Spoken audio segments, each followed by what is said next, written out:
Shall we talk about... Damn, is this Wishlist for 4th edition time? I could go for another hour or two on this stream. How you guys feeling tonight?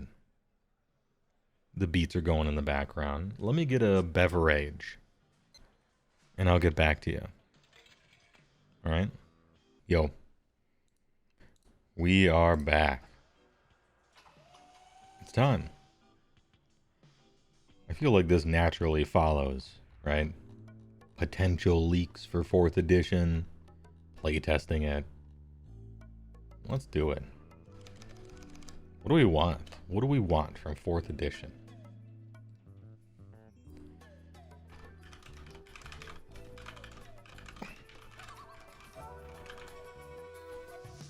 Fourth edition, but it's what we want. What did I get?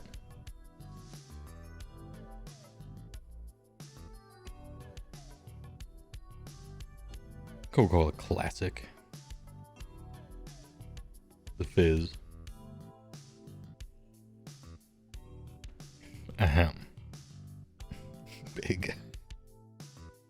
It's a can.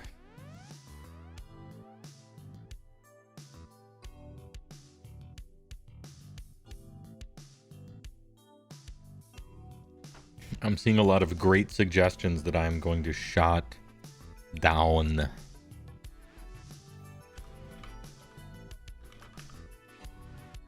All right, with this one simple trick, with one sentence, 2 words, I will shut down a lot of potentials here.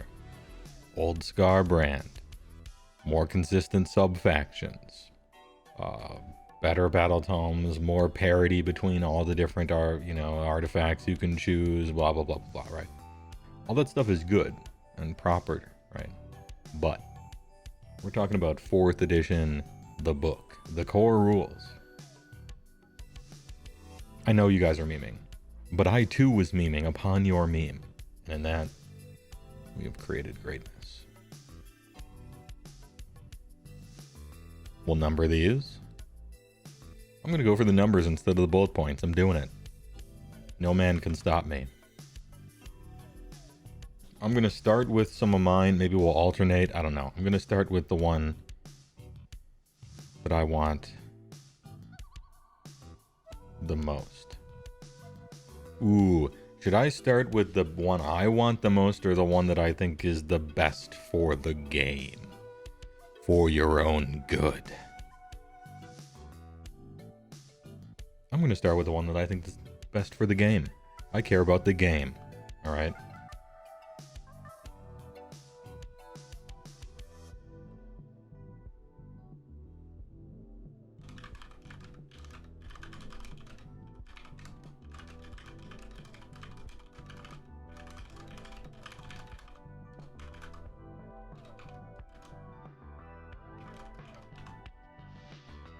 Player who finishes dropping first decides who takes the first turn.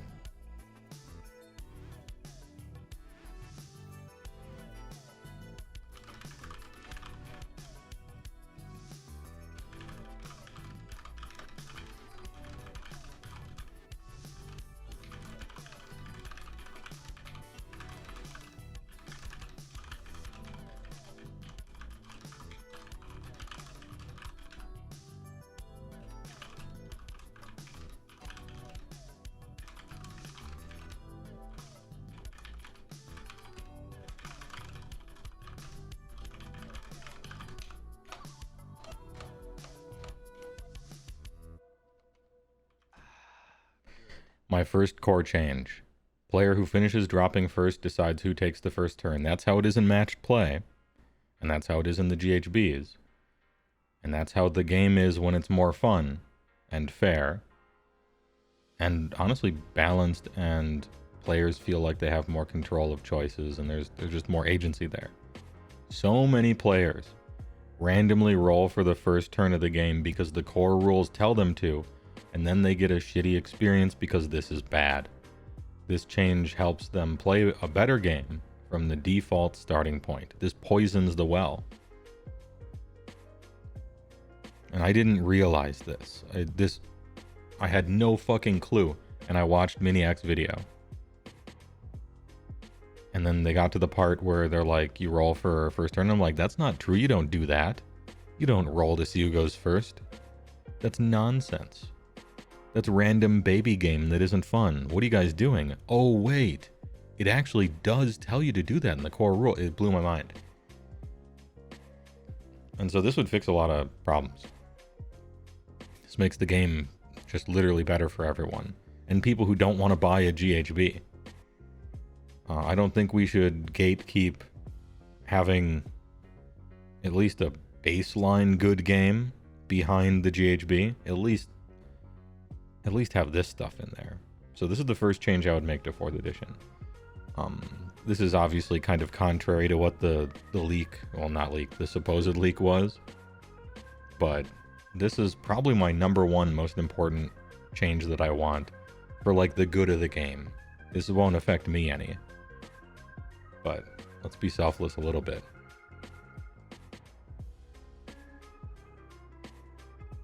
Ahem.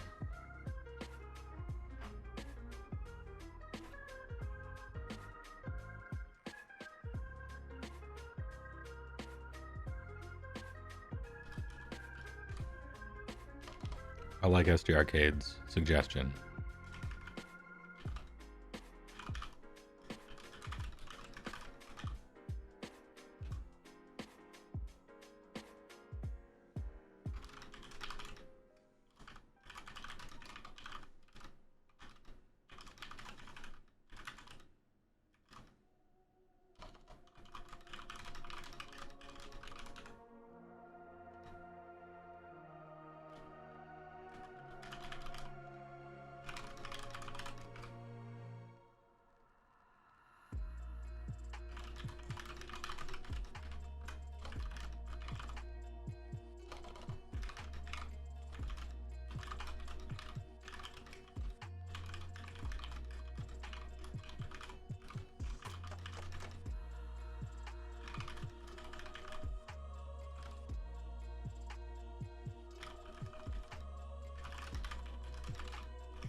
Yeah, this is just really important.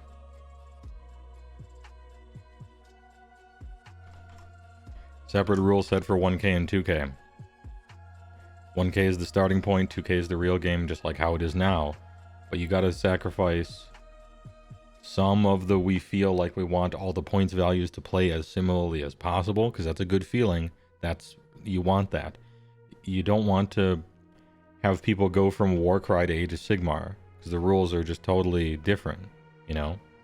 You want at least as many rules to be similar as possible, right? But you can't scale down priority. It doesn't work very well. And it's like toxic to new people to only have 1,000 points on the table and 450 of them are probably one unit, and then you just lose it in a double turn, the game's over. Like, you can't have that. It turns people away. Because you're telling them that 1K is like a good starting point. It's just not. And so you gotta do something about 1K. Call it a special thing if you want. But you gotta do it. I don't know what you gotta do with it, but you gotta do something. Pauper AOS.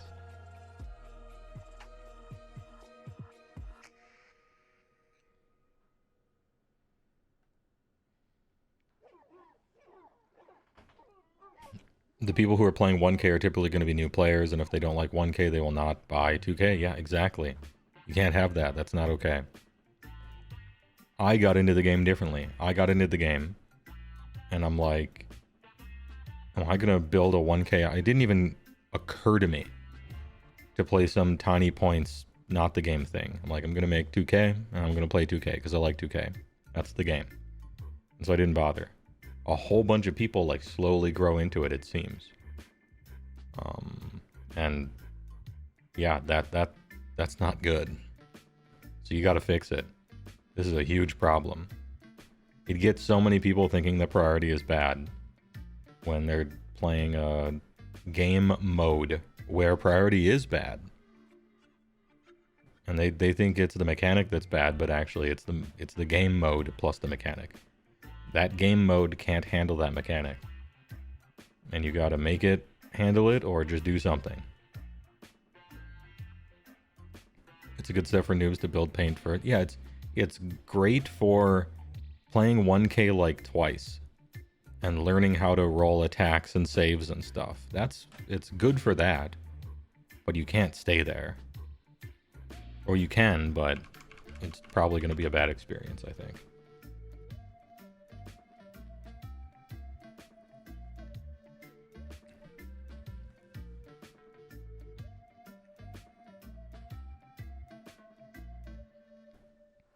Grable tapes. Good evening. Say, are you hardcoreing? Are you, I don't even need to ask that. What level's your druid? That's my real question. You've got a friend that would prefer to be able to play smaller games, but yeah, the rules just don't let it happen well. Right, yeah. And I don't know, to me it's like if you want to play a smaller game, play Warcry, play Underworlds or something. Age of Sigmar is a 2,000 point war game. If you want to play a skirmish game, choose a skirmish game. Games Workshop they want people to play smaller games because that's a good way of attracting customers. Well, they should make it good instead of not good, because it ain't.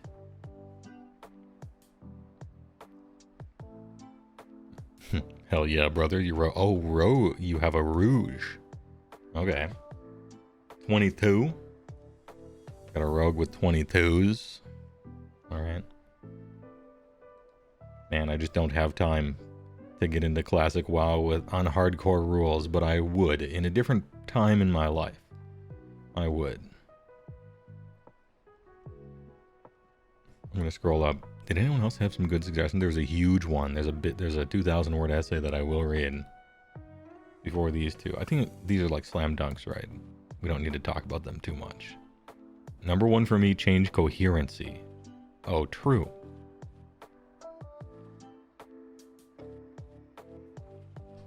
Ahem. Radical 4th edition suggestion. Remove summoning from the game. Yeah, I agree. I don't need to read anything else. I don't need to read anything else. You are right. Invader Spiel, I'm sure you had some good backup on that suggestion, you know?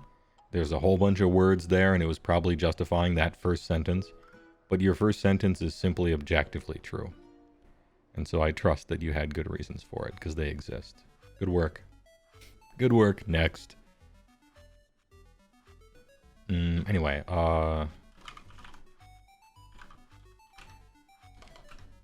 Coherency.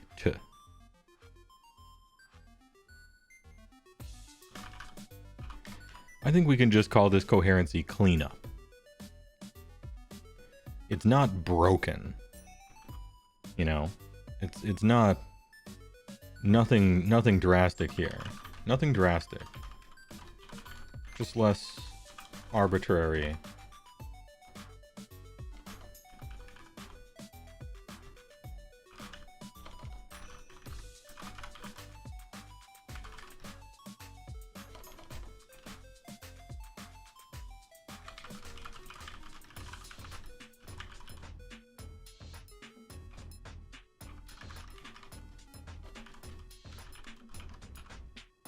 Yeah, nothing drastic, just less arbitrary model numbers so lots of units aren't weird, like 6-man ogres.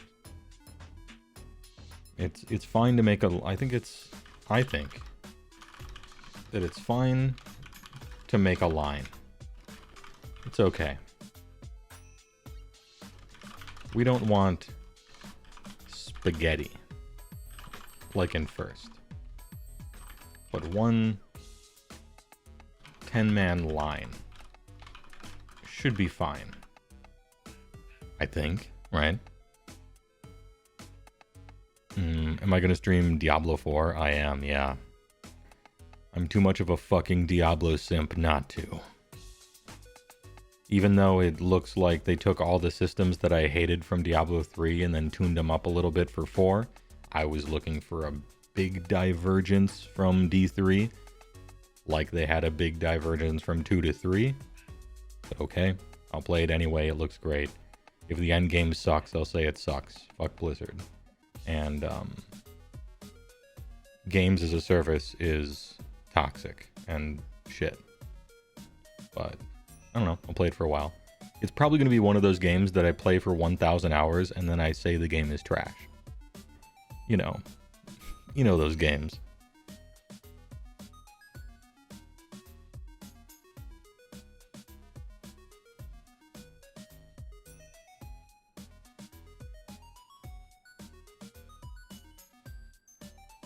Diablo 4 devs taking questions from Twitter accounts that don't exist? What do you mean? I'll talk about that in the middle of this. Just give me more information and I'll respond. Remove units that can be taken in any army. Yeah, but that's not a core rule thing. I fully agree with you, but that's not a core rule thing. Oh, here's something. Speaking of coherency.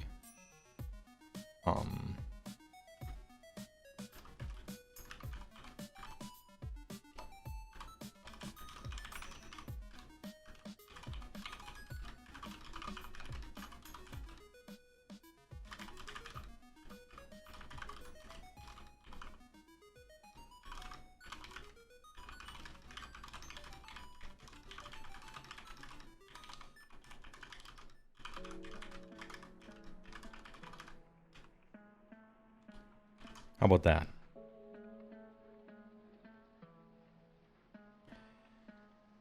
Cavalry needs its own keyword, and it should have special coherency so you run them like a line of horses. Because that's what they are. They're cavalry. How are you... Pretend you don't know anything about the game. And I give you 5 horses, okay? They're hoises. They got armor. They got a knight on top of them with a shield and a lance. How do you put them on the table to play with? I bet you put them in a line, facing forward, like horses do, right? I bet you don't put them face to face and then ass to ass in a goofy ass line. I bet you don't make them a weird star pattern because there's 6 of them and so technically they have to be... I bet you put them like horses and they move as horses do. Make that happen. That removes a little bit of skill expression and gamesmanship, but it looks too fucking dumb. I can't deal with it. Someone else might be able to deal with it, I can't. Doggos 2, Radical Essay, good work. Yeah, I think I agree with you.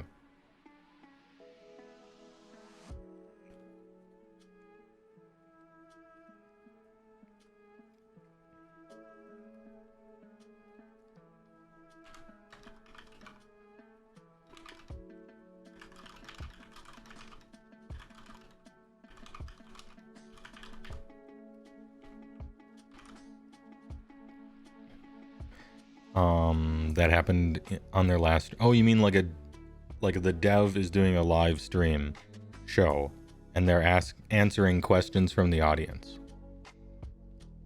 And people discovered that it was like Twitter accounts that don't exist? Holy shit. I had no idea people were this, like, clueless. Hold on. This is a beautiful thing. This is a wonderful thing to see. If you live long enough, if you get old like me, you will see this happen a few times in your life. And it's a wonderful thing.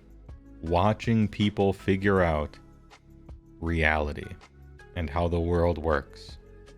Man, the last time I saw that in video games was when Cyberpunk came out. And people fucking thought that they could buy that shit on a console that was 2 generations old. And it blew my fucking mind that anyone tried to do that. But they learned that day that you don't do that.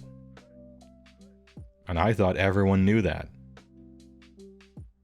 Humongous, expansive, entire city no loading times RPG that's like a terabyte of install, pushing the limits of unreleased NVIDIA technology, and you're trying to play it on a PS4.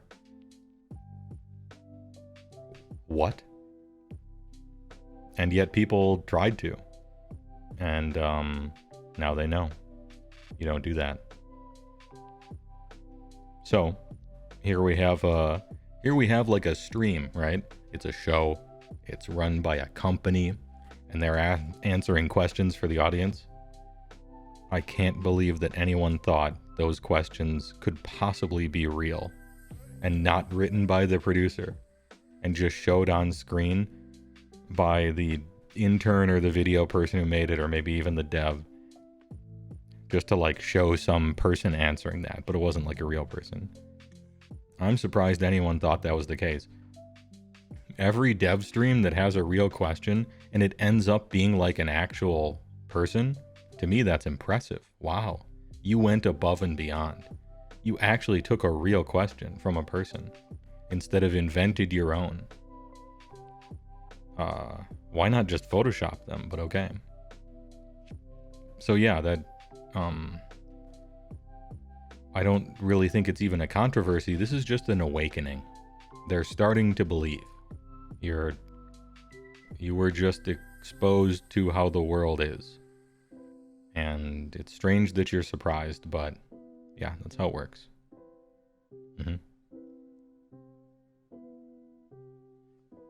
Yeah, when it's a real person, they get, is this an out-of-season April Fool's joke? I had a friend who was a lawyer once, years ago, and he told me that one of their sayings among the lawyers is you never ask your witness, or even any witness, it's not even just yours. He said you never ask a witness a question that you don't know the exact answer to. You just don't. Because why would you leave it to chance when someone's life is on the line? You ask questions that you know exactly the answer to. And it's all about how you pose that question, so you get enough value out of it, right? And it's the same thing with live dev talks. Why would you leave it to chance? You got to screen that shit. You got to prepare your answer beforehand. You got to write it out. You're practicing in front of the mirror before the dev thing. You're getting that whole paragraph out. You're trying not to stumble over your words. You're trying to memorize it. Maybe you have it written down on a little piece of paper. Write it down. Practice it. I mean, that's how... Wait, hold up. That's how interviews work. Did you know?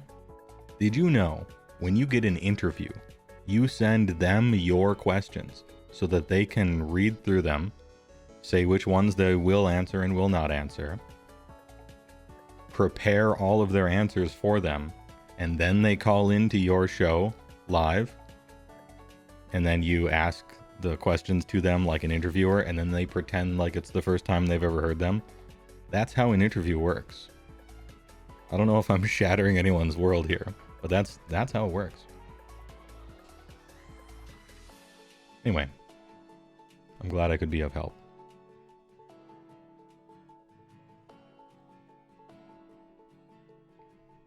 Your wife is a lawyer, she says the same thing. Yep. I think it's probably a universal. Never ask, is there anything else you want to say? Don't do it. Everything is rehearsed and practiced. The facts of the matter are in play here. There's just not surprise shit. If there's surprise shit, somebody's lawyer fucked up in discovery real hard. There should never be any surprises.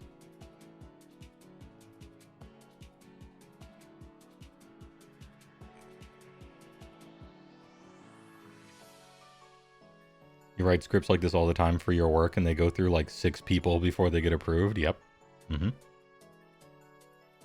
Sometimes, and not just like brand managers and stuff like that. Sometimes you have like caretakers of an IP or information, and like, oh no, actually, we don't want Captain America to have ever technically done that or mentioned that person for this reason or that reason, or, Mickey wouldn't do this, or, damn, we've never had a Curaga spell that was higher than Curaga, and so what do you call it? Well, we have to talk to our people that are like caretakers of all of the terminology within Final Fantasy, and see if there ever has been in the whole series a Curaga higher than 3, and if there was a 4, is there a naming convention for it? What's the naming convention for it in English, and what is it in Japanese? And you get it okayed and stuff. Like, it's Sigmar has never inhaled. Really good meme. That's a good one. Kiergawa. Yeah, there you go. Brand people, lawyers, marketing, interviewer, interviewee, your boss. Yep. You can't say something that you're not allowed to say, or you don't want to reveal yet. And a lot of it, this isn't evil. This isn't weird. Most of it is just to stop you accidentally screwing with your future plans. You can't have an interviewer ask your dev, what's the next feature you're most excited about? And he says something you haven't announced yet. What? We were going to announce, that was going to be a big announcement at the next PlayStation fucking expo. And the entire crowd was going to cheer and clap for us. And we had an accompanying video. And then all of the news game sites were going to have in their headline, next game does this, confirmed, right? You can't have the dev just saying that exactly 1 week beforehand on some literal Who show and ruin our reveal. That's how you one-man sky yourself. Yeah, exactly.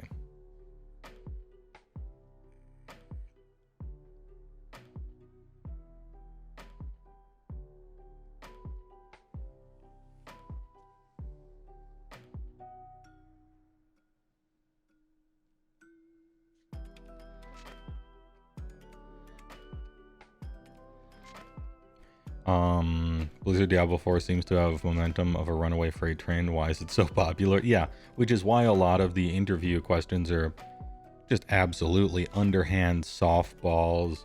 They sound like marketing speak because the copy was literally written by the marketer. It's shit, actually, You don't want to make it too obvious, which is why there's some push and pull with it. It's a balance. You have power on either end, and then they fight and they have to come to a compromise. Is Diablo 4 super popular? Yeah, it'll probably sell better than any Blizzard game has so far, or something like that. At least for initial like pre-orders and stuff. Because D3, I believe, shattered all their records, and that game fucking sucked. It was just everyone was excited for Diablo. And I don't know. It's probably the same thing for D4, I bet. But who knows? Maybe it's worn off. Maybe people are finally not giving them another second chance. We'll see. Normal people, I think, know about Diablo 4. It's permeated culture to a certain degree, so I think that's a big deal. Like, you'll see a Diablo 4 commercial on when sports game is happening, and that's a pretty good indication that shit's going to be huge when normal humans are shown commercials on real television about it. And they have to tell their wife to get off the landline and come look at this.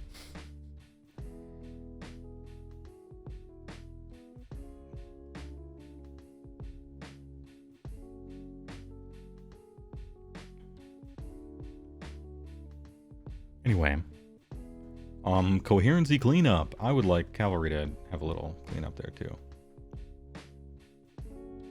Diablo, yeah. Hey, good tangent. That's what we're here for. YouTube is for on script. This is for tangents.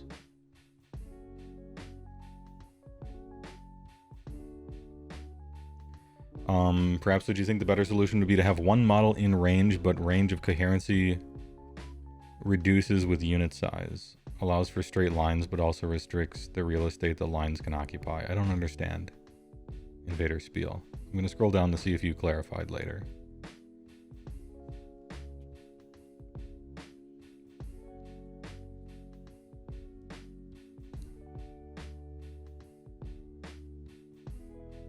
What do you mean it allows for lines but reduces real estate? Because a line is the largest real estate you can occupy. So how would it reduce that? I don't think I follow.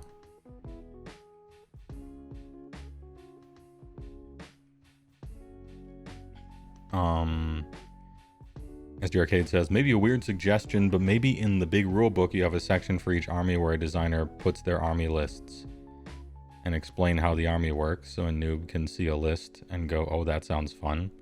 Sounds like 26 extra pages in that book. That's expensive.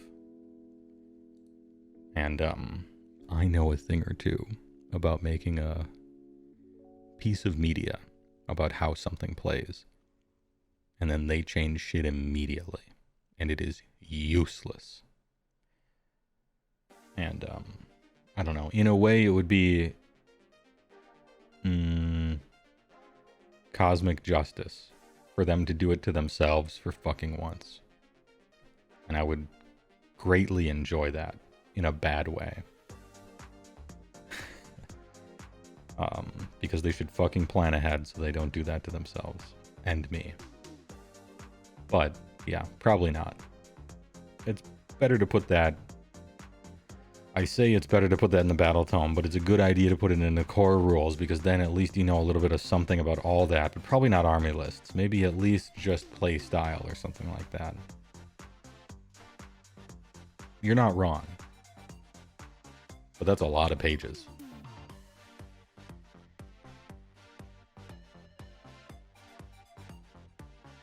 Yeah, planning ahead is cringy. Is this a hot take? Coherency cleanup is actually not important. It's going to be like number 7 on my list, no lie. Is this Beast Claw, Monster Mash, Army Privilege talking? Maybe. But when we're talking about stuff as important as this, we got to do this in order, I think.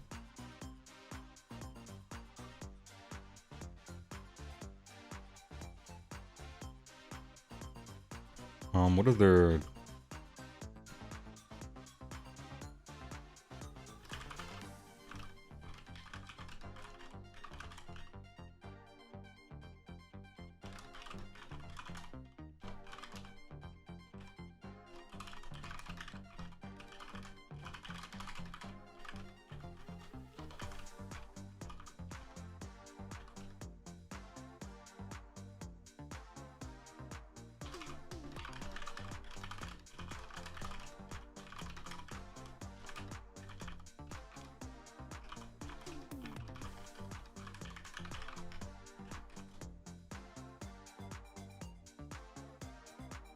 I feel pretty strongly about this one. I don't know how strongly, but fighting 2 ranks baseline, no measuring.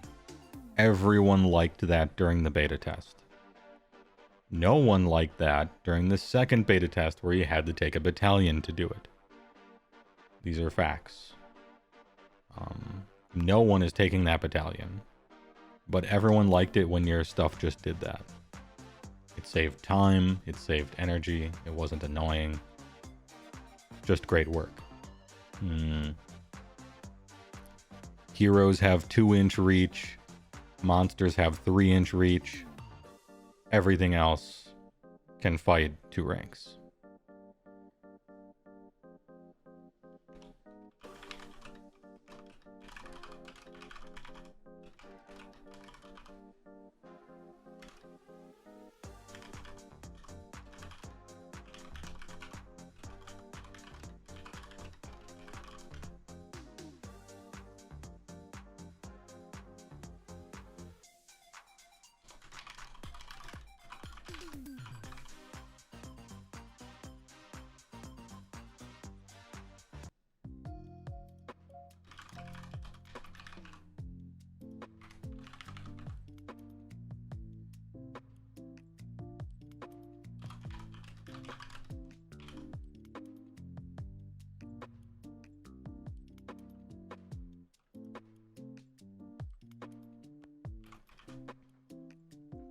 Would it be 3 ranks for spears? Probably. Or maybe a custom rule.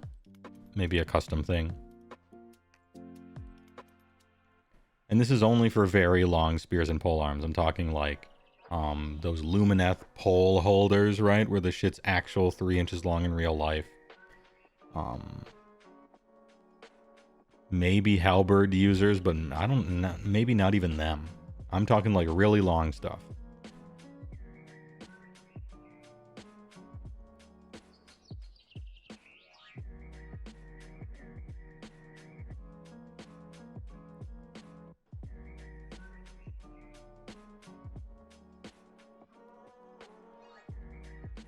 Aren't various ranges on weapons a really good balancing point?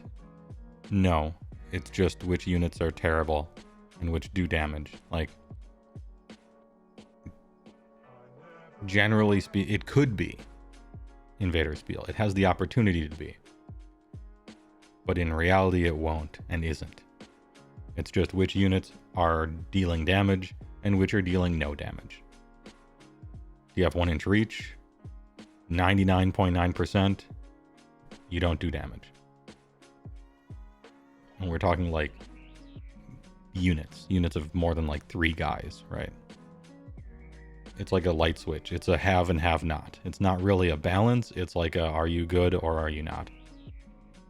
And the way it interacts with 25 mil bases versus 32 mil bases is weird, and they consistently refuse to ever think about the base size when it comes to points or weapon reach or any of that stuff. And I would like it to matter less in the game. Because what base size something is on is seemingly completely arbitrary. And just about only old stuff is on 25s, as a holdover from old game.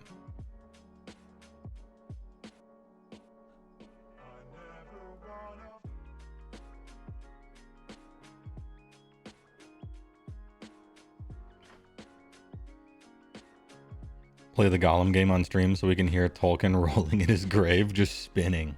Yeah, like a lawnmower.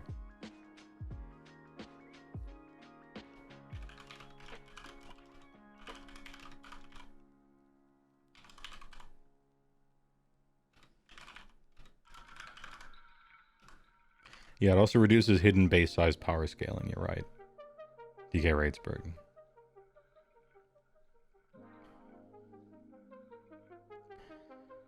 Invader Spiel. So basically, models in a unit only need to be within coherency with one other model like it was in 2nd edition for everyone. However, my idea is to have the range between models for coherency be dependent on the current unit size.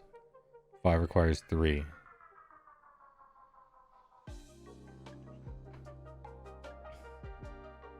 I still don't think I understand.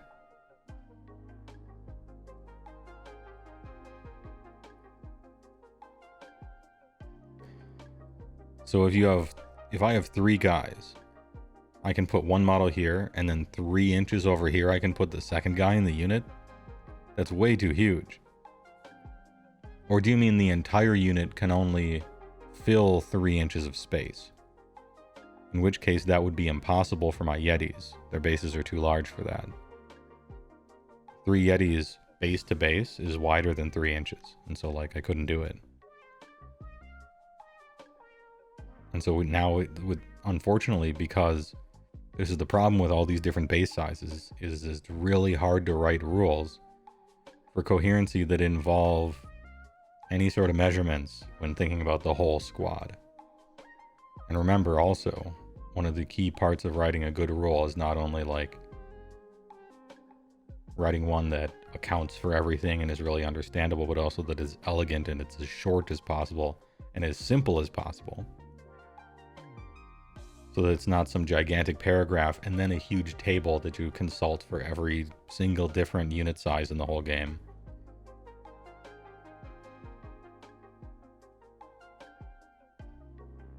Oh, you did mean where there's 3 inches in between just 2 models in the unit, similar to the rules like sharks and dragons have.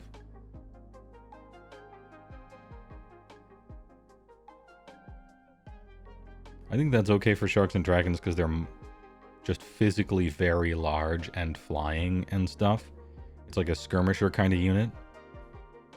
I think it would look weird and be difficult to sometimes differentiate which unit is in which.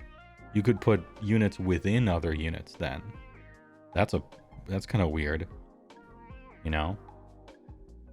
You could put 3 different 3-man units like right next to each other, all inside of each other's units.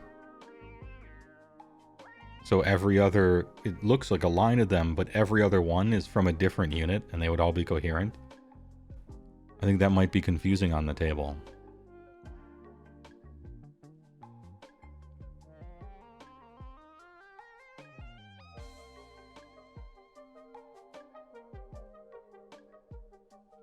You can say you have to be within range of the champ, yeah, but then all the units are circles.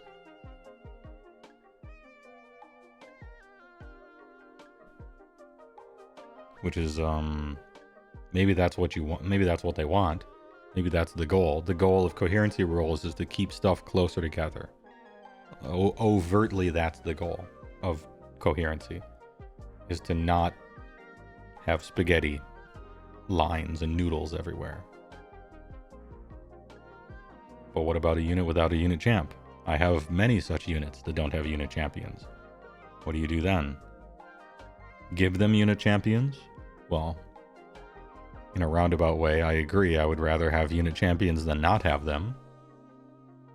Big Yeti. This is the unit champion. Well, if that's what I have to do to get fucking unit champions in my army, maybe I accept. I think lines are fine. There's nothing wrong with 10 guys standing next to each other. Bigger than that, cool it, okay? Just cool it. To me, I think that's a compromise.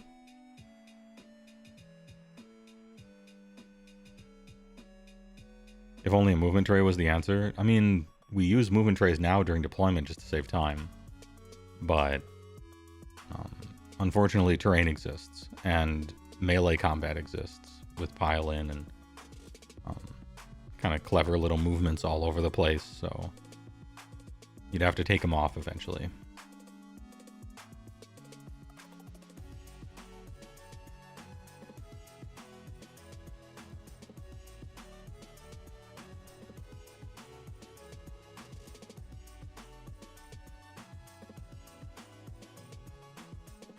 We walk a fine line of making things bland.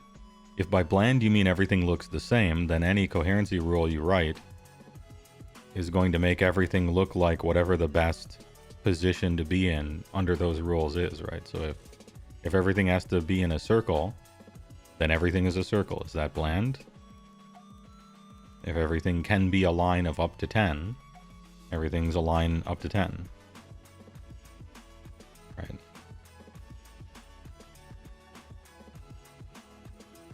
Figure out what to actually do with Battle Shock. Potential hot take.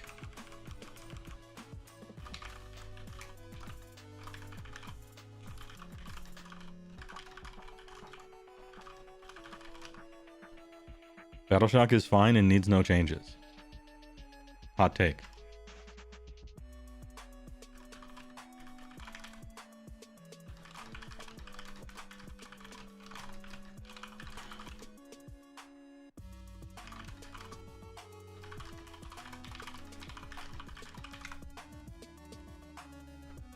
Any attempt to make it matter more would be not fun and everyone would hate it.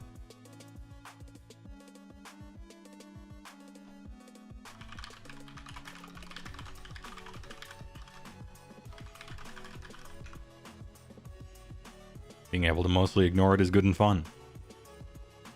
It needs no fixing. There's no problem to fix. My ogre, like a glutton, is 11 feet tall, 5 feet wide, clad in armor made out of dragons and frost worms and shit. Drinks blood for fun. Their skin is so thick that they sheath their swords in their skin because they can't even feel it, and they're too lazy to make a scabbard. This is canon.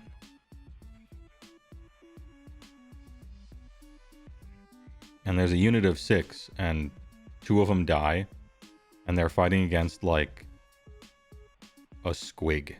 And they run away in terror and die. No.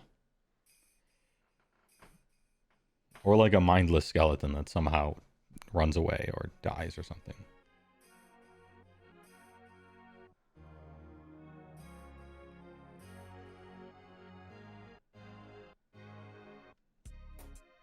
Anyway,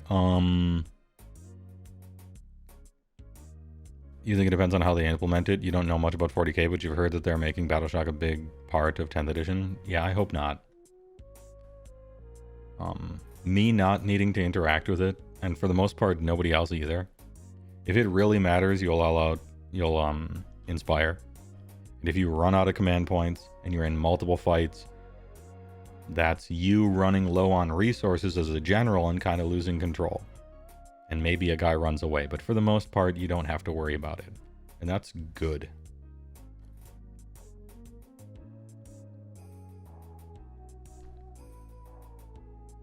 You think Battleshock makes units unable to contest objectives and receive commands? It's like a debuff? Oh, so the unit is dead then. Okay. Can't contest objectives or receive commands, so it's dead. It might as well not exist. That's actually worse. Well, obviously it's worse because they're trying to make it matter more. I would gladly kill dudes in my unit to not have to suffer such a unbelievably brutal debuff as that. Damn, they're roared and they can't capture. Jesus Christ. I would rather you kill them instead of live in this mockery, this cruel jest. Yep, sounds terrible. Why are we here? Just to suffer. In 40k, they can probably still shoot something, but in AOS, Jesus.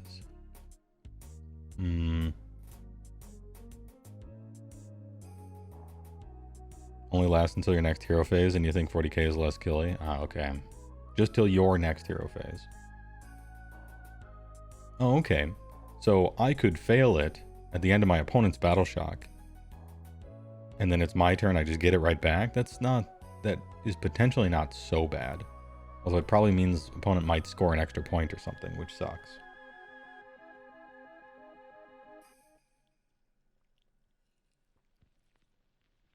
Ahem.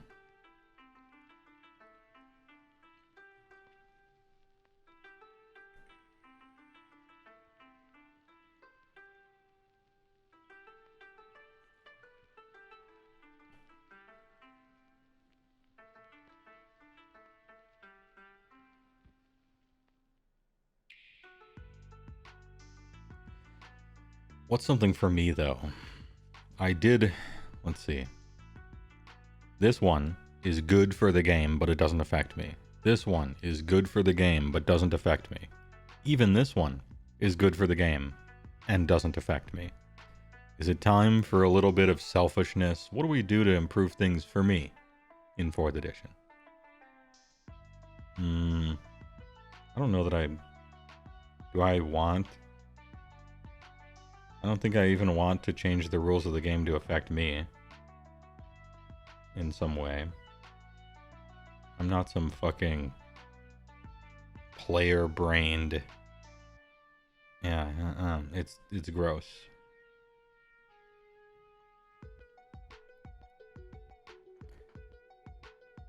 You didn't hate the -1 to wound for monsters base? I don't know, I kind of did. If you want if you want every monster to be durable in the whole game, -1 to wound, I suppose, but now I don't know, you kind of tie your hands in the future when you're doing that. If every monster is -1 to wound, it means that this particularly durable monster can't be -1 to wound as a special thing, because that's off the table now, because you can't double up on wound debuffs, right? And so if you want a monster to be durable, I think you should give it durability. And if you want every monster to be exactly -1 to wound more durable, which I think is a stretch, really, every single one in that exact way, then maybe put it on all their war scrolls, but what about monsters that are already very durable? Are we buffing them now? Is Marathi even yet harder to do 3 damage to? Does Kragnos need to be at -1 to wound on top of everything else? Does Nurgle Archaeon need to be -1 to wound on top of everything else? Like, you're buffing the most durable ones already in a way that they might not deserve. That's why I'm cautious about, like, game-wide things, because you can just go in and change them, right? It's like, oh man, shooting is too strong. It's not. It's like 3 shooting units that are too strong. You should just fix those. Instead of like, oh, look out, sir. Oh, look out, sir, huh? Okay. So my single shot awful shots are even worse now. Thanks. Why did I get nerfed? Why can't I shoot heroes with my 1-shot 4s and 3s rend 1 attack? Did that need to get nerfed? Did the mediocre shooters that you maybe almost play with deserve to get nerfed? No. Are the best shooters in the game hurt by that? Actually, still no. Because they're trying to proc mortals.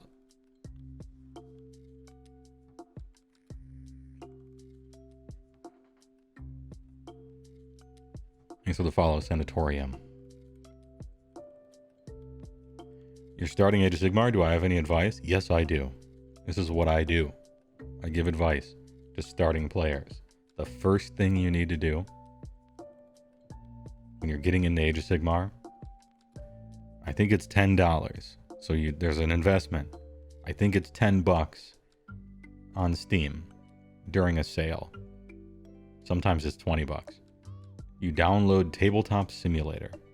And then you follow the instructions in my Discord.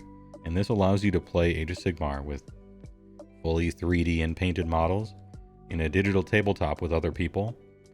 So you can try before you buy. I think you'll like the game because it's a fun game. And I think you'll eventually choose an army you want to play. And you'll buy it and you'll paint it up and you'll have a grand old time. But what I don't want you to do is to buy some huge starter box of this army versus that army and then build stuff out of it and paint it. And then 3 months later, you spent a lot of money and a lot of time and you play your first game and you don't like it. Don't do that. Maybe you don't like the game.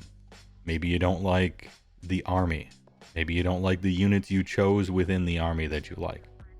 Maybe you don't like the play style of this thing and you were thinking about, ooh, what's the difference between these two? And you just randomly chose the wrong one. Be a smart shopper. And my second piece of advice of 3 is 1,000 points and like Path to Glory and stuff like that. That's good for like 1 or 2 games maybe, to learn how to roll attacks and saves and the really basic stuff like a store demo kind of thing. But it really is a 2,000 point game. The smaller points games are not great. They're very unbalanced. And the third, I guess, watch my video. Watch my video that explains all the armies, at least so you know where to start. In a sense. It's kind of an older video now. But still. You come from 40k and you're liking Skaven, Ratmen. Oh, okay. I thought I was talking to a brand new, like, never played a war game before person. But it's a good spiel anyway. Make some Skaven lists on TTS, play them, see if you like it. There's no harm in trying before you buy. Also, for Skaven specifically, I recommend Warp Lightning Cannons. They do tons of damage, or they explode and kill you. And that's fun.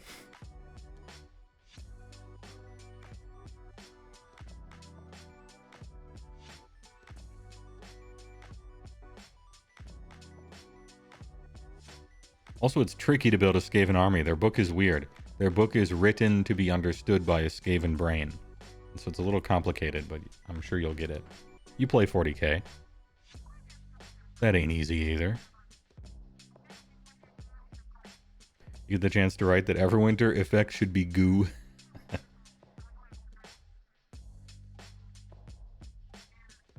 Oh yeah, I was doing this, wasn't I? Well, let's go through the core and see what even rules are there. What can we touch up? Core rules. Oh, I like the number system. The numbered system was good.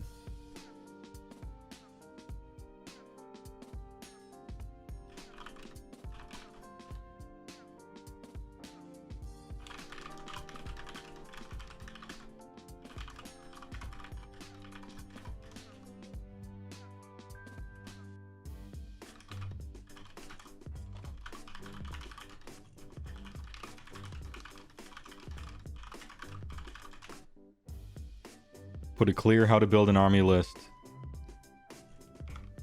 with numbered orders. Also fix enhancement system to make more sense to human beings.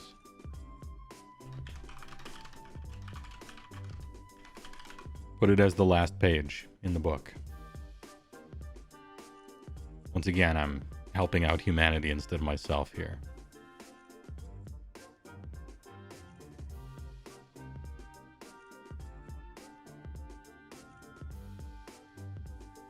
You're once again shilling terrain changes last time.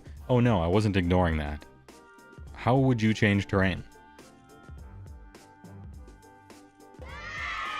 I don't know that I'm not pining for terrain changes. Honestly, my take on terrain is kind of my take on Battle Shock. If it mattered more, it'd be fucking annoying and people would just avoid it and never go near it. But, you know, I'm very willing to listen to suggestions. Table Grapes, thanks for the $5. I appreciate it. Yo, 3 months? Let's go. A 1 month streak? Damn, a streak of 1? You did it. 1 in a row. Table Pog. And he responds with his own emote.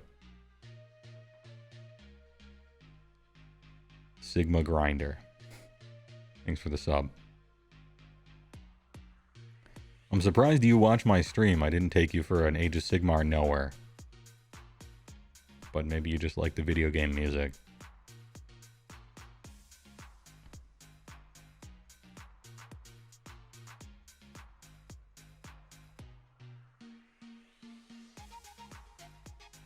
Would you like a link to the 40k terrain rules and base general? No. Did you post it already? I could go look. What was I talking about before though? Oh yeah, I was gonna open that one thing and do the other thing. Sorry, I lost track of what I was doing. Just listening while you game. That's what I'm here for. Paint your models. Gank people in hardcore if that's even allowed.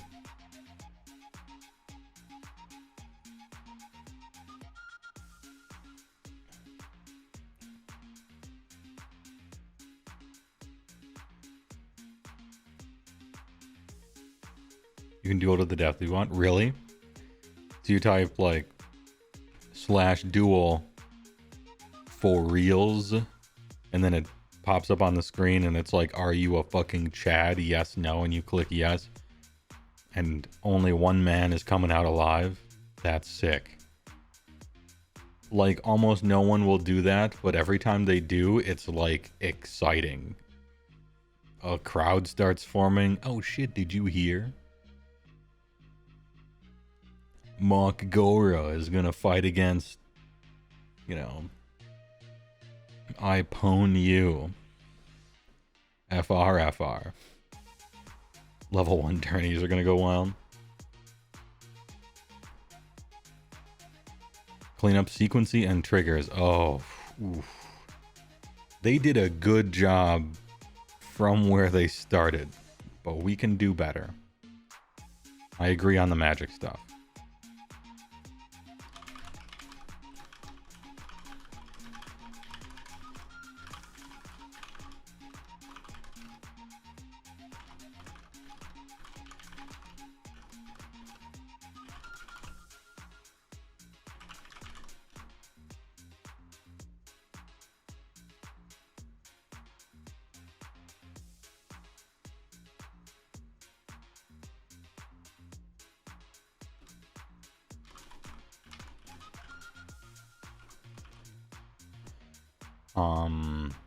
Good work on sequences and triggers and reactions, but we can do better.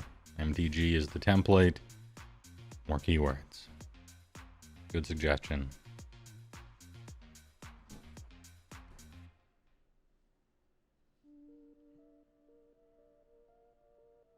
Bring on, yeah, let's get the stack going here.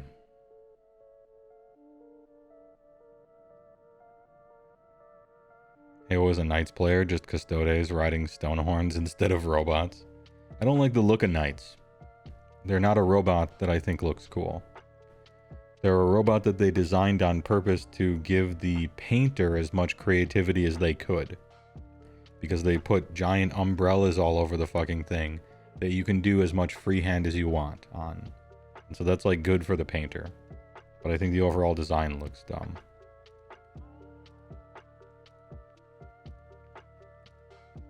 Play Monster Mash Tyranids. Damn, I'm gonna be a Grinch about it. But Tyranids look stupid. And they don't look cool. And they look bad. It's all three of those things. Stupid, not cool, and bad. Some of them look good. I don't think I've seen one yet. I haven't looked at all of them. But I've looked at a lot of them and I haven't found one that I'm like, damn, that looks sick. They all look dumb so far. The Narrow Tyrant. Oh, there's a Illithid looking one that's kind of neat. So every model in the line that I've seen so far is hella stupid. And then one looks kind of neat. Alright.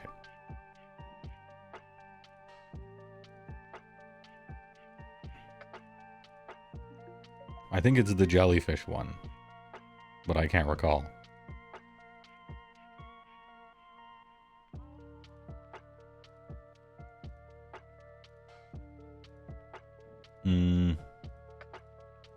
So we're cleaning up enhancements. We're cleaning up sequences and triggers and reactions to make it more like Magic, because Magic makes fucking sense. It's a computer program. That's how rules should be. There should be no such thing as rules as intended.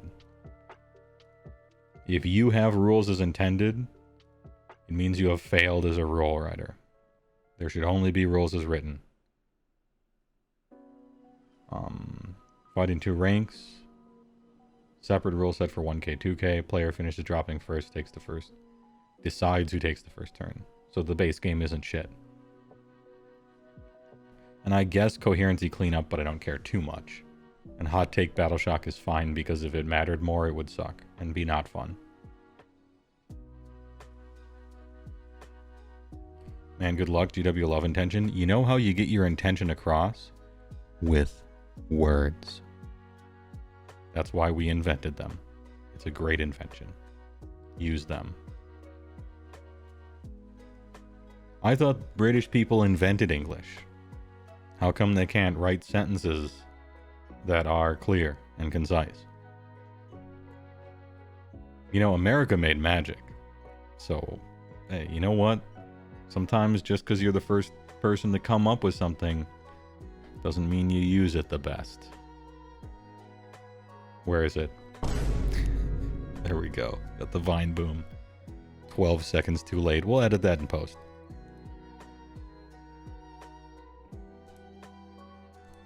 You know, when I told you not to post the 40k terrain rules, I was kind of doing a bit because I thought it'd be funny.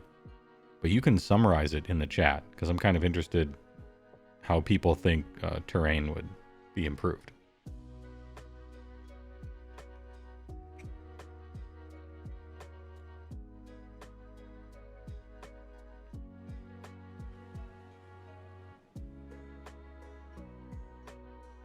Oh, I could do the TikTok thing. All right.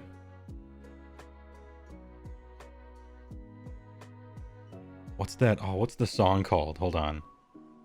What's that TikTok then die dude?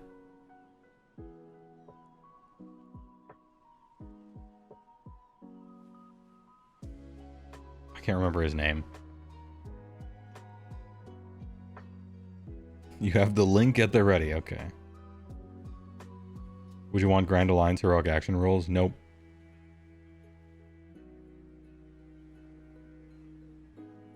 All you know is the Obama then perish. Oh, it is Scott Seas. That's it. The IKEA guy.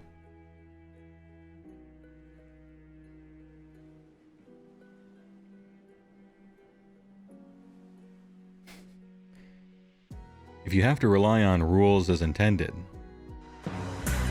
then you failed as a rules writer. There is only rules as written. If you need anything more, the only thing you really need to do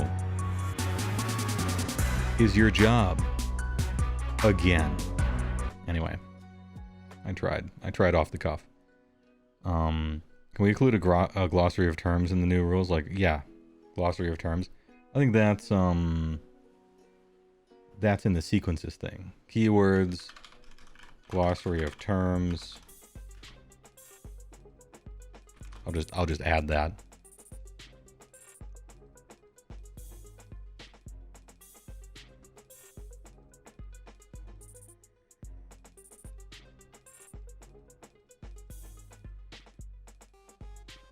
First turn should not be determined by drops, but rather who has the smallest army by points.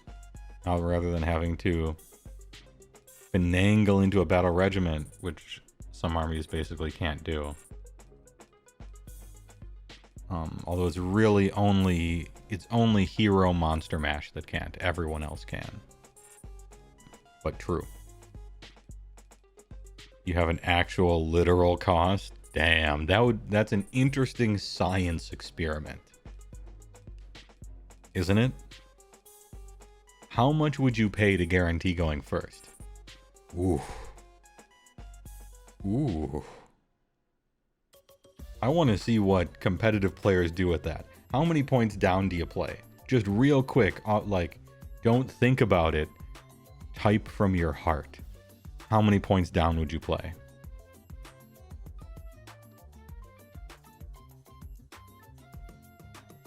Just type. No thought. And I have a number in my head. And I'm going to see if I go before you.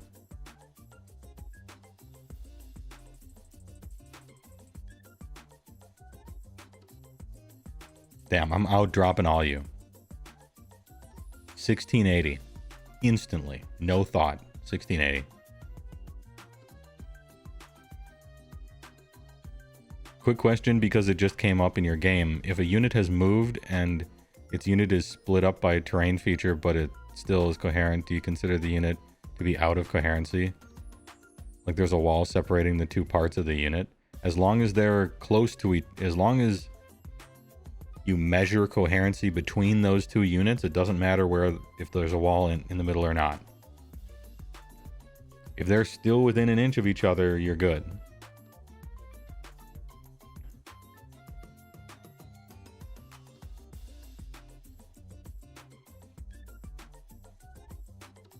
Now, eventually you might have to move laterally, and then you're going to have to spend a shitload of movement to do, like, it might be a problem, but yeah, coherency is just from model to model. I wanted to answer you right away because I think you're in a tournament, but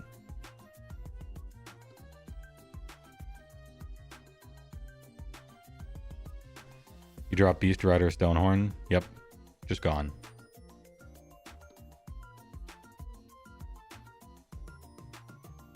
It's like Hunter General, 3 Cats, Frost Lord, 1 Stonehorn Beast Rider Kragnos or something like that. Whatever that comes to be. And we just ship it. Hell, I throw 1 Beast Rider out there to die anyway during the game. I might as well do it before it starts to guarantee absolutely. I always get the choice.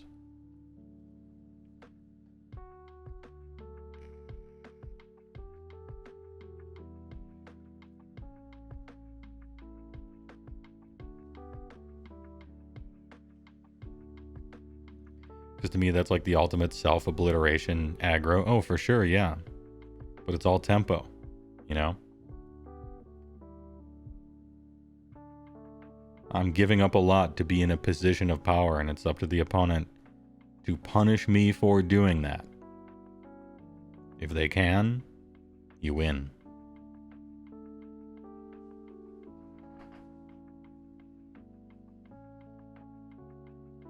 You're playing self-milled Thraza, I get it. Oh yeah. Hey, just Cabal study. Draw 2, discard 2.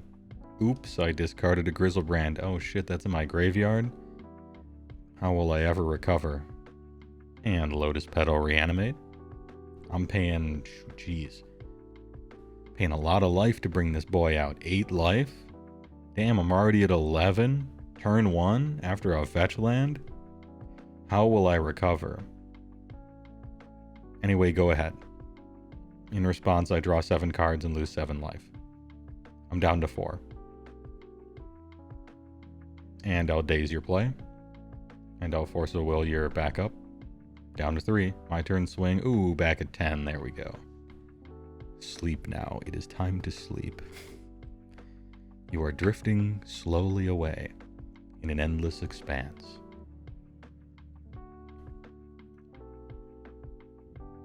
Lightning Bolt? Oh, I'm sorry. I'm playing against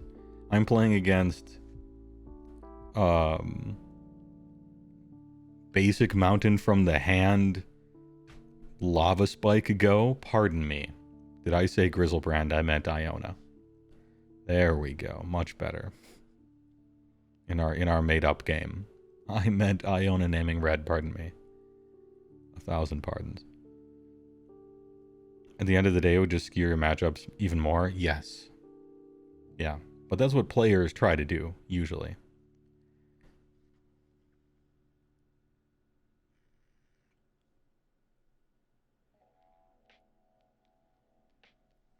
You often forget you're a monster.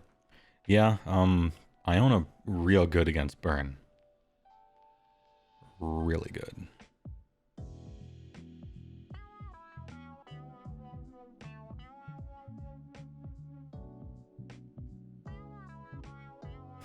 I like people playing Mental Magic.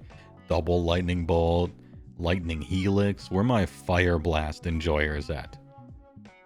Let's get out the real burn cards. None of this Lightning Helix stuff. That shit costs 2. Let's go Chain Lightning, Lightning Bolt, Fire Blast. 10 to the dome off 2 lands. Let's do it.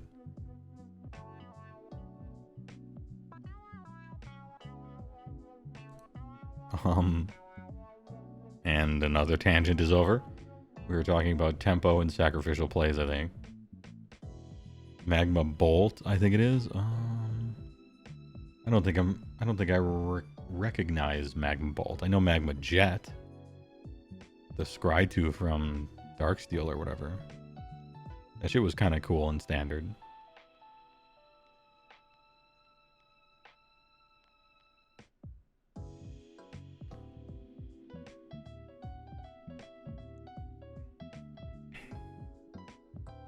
Oh, Lava Dart, okay. That's the 1 damage for 1 and then sack a land to flash it back? Or is it the pay 5 to flash it back 1? I think it's sack a land to flash it back. That's an old school. That's an old one. It's an oldie but a goodie.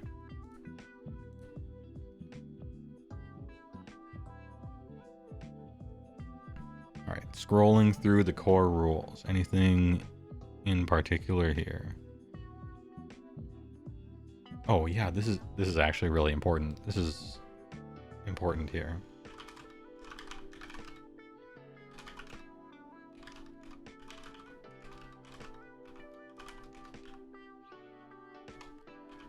Once again, you know, let's just make sure.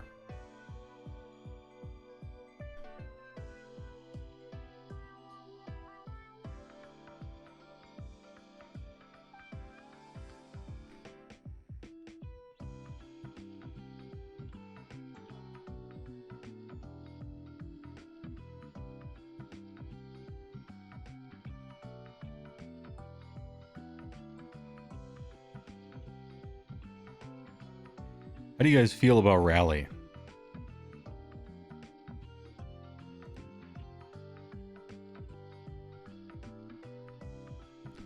I'm gonna make a sub list up here.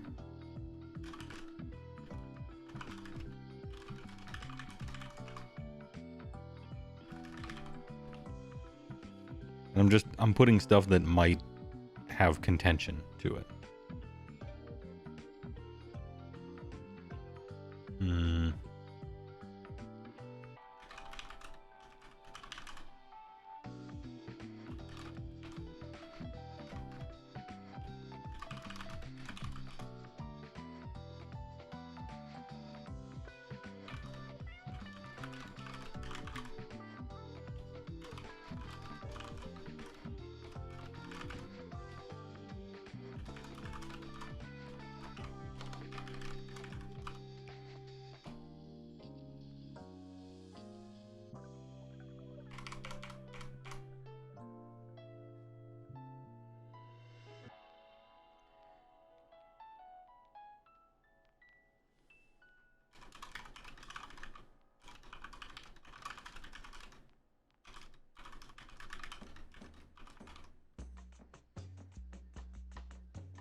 Ahem.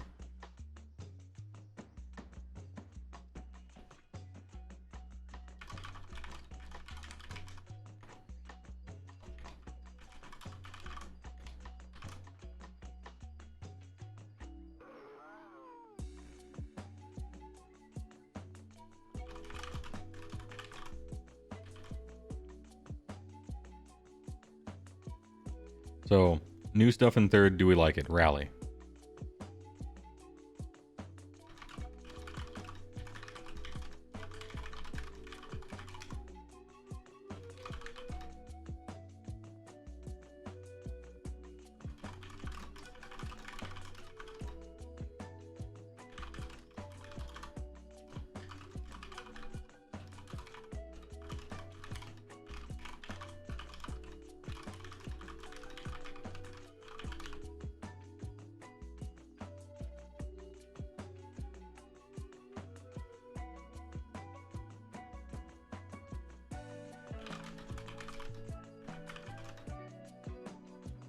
Here's my take. Is this my take? I think Rally was entirely a mistake. Only certain death armies and like Sylvaneth lifestyle armies should ever be able to replenish models back to a unit.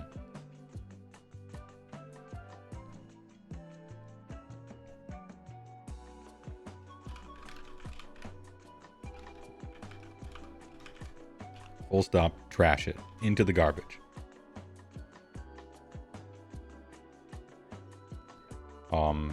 This takes away uniqueness and feeling special of most death armies and gives it to everyone for no reason in a way that makes no sense at all. And it just prolongs games and only works outside of combat. So this is...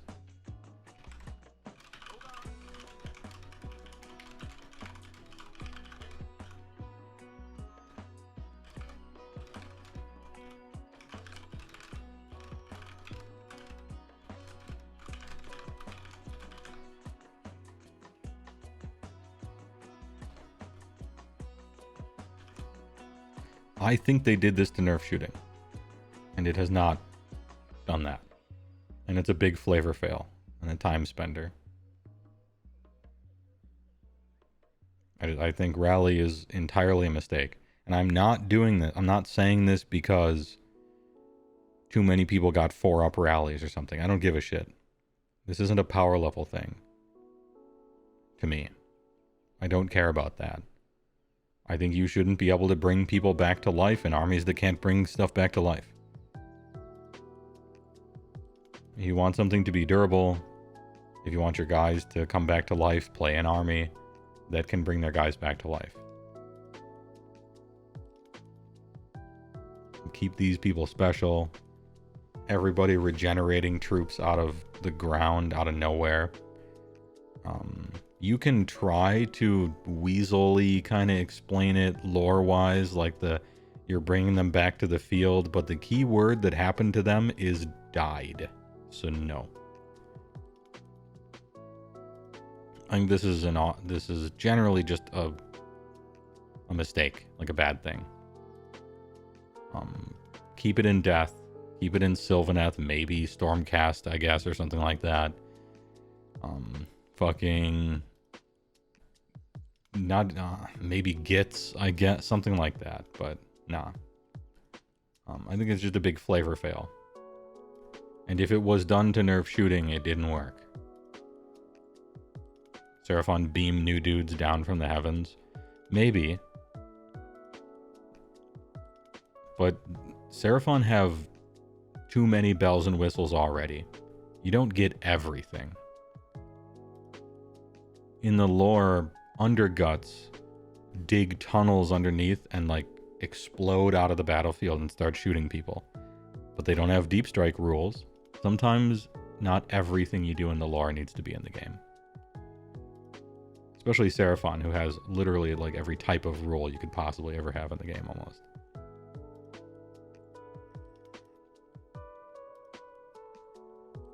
Probably takes time to summon new guys. Maybe that's in between each fight. And also you have teleport. Anyway, yeah, I think flavor fail and identity stealing is too much. Also, it might be a bit much in armies that can regen guys in 3 different ways, that now they get a 4th.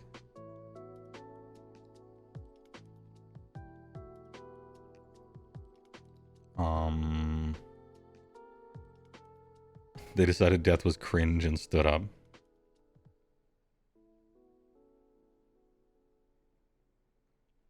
What do you think about the limit of stacking to ±1? It's kind of hard to explain it to people, but it doesn't take very long. It's just kind of awkward to explain it. It's a little hard to do the mental math sometimes. It's a little awkward, maybe.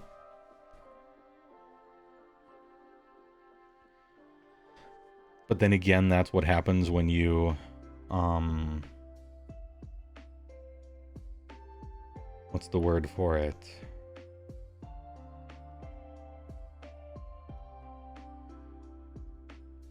When you take like 8 different types of potential rules and abilities, and you change all of them to just be the same fucking thing.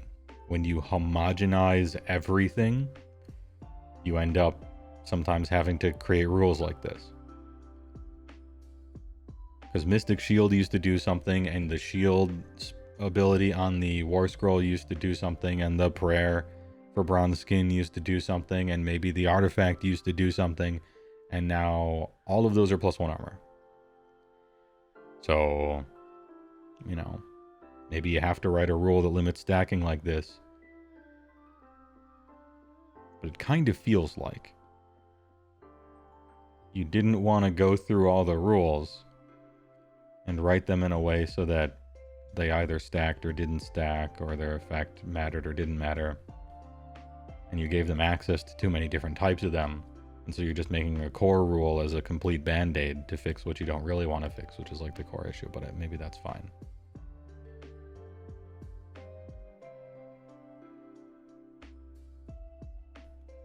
Limit the stacking allows for rules team to math out consistent damage of units and thus determine their points cost. Kappa? I don't think that's a kappa. I think this is fine.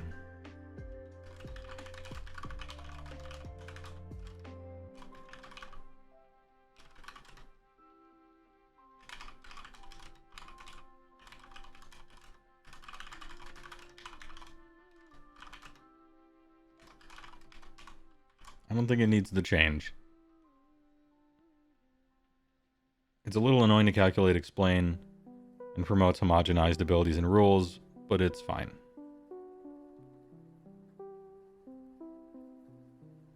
It helps stop the rend race. Only because all of those abilities got changed to be an armor bonus. They didn't all have to be an armor bonus. It could be some other type of durability.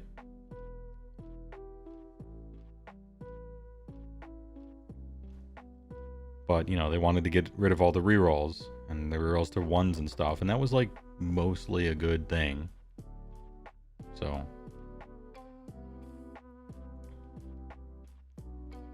here's the real question. Should modified 6s to hit or wound proccing X thing come back? Like, plus when the hit turns your 5s into 6s for the sake of mortal wounds on 6s? Here's the thing. I am of two minds about this. One, that was fun. It made list building fun. It made playing the game way more fun. It was awesome. Because if you found something in the rules that was fucking sick, it worked. But it was fucking nonsense, unbalanced. And some armies could find 1,000,000 plus ones to hit and do mortal wounds on 2 up. And some armies just couldn't. And they were trash. So, am I going to give up the good balance we have for Marvel vs. Capcom lightning loops? Yes. That shit's fun. Fuck balance.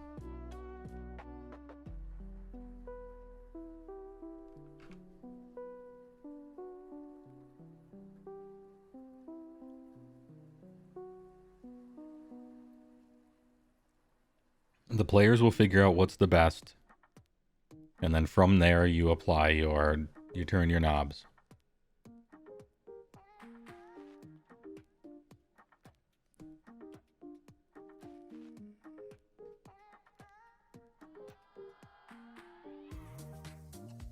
Anyway, limit procs on 6s to one thing.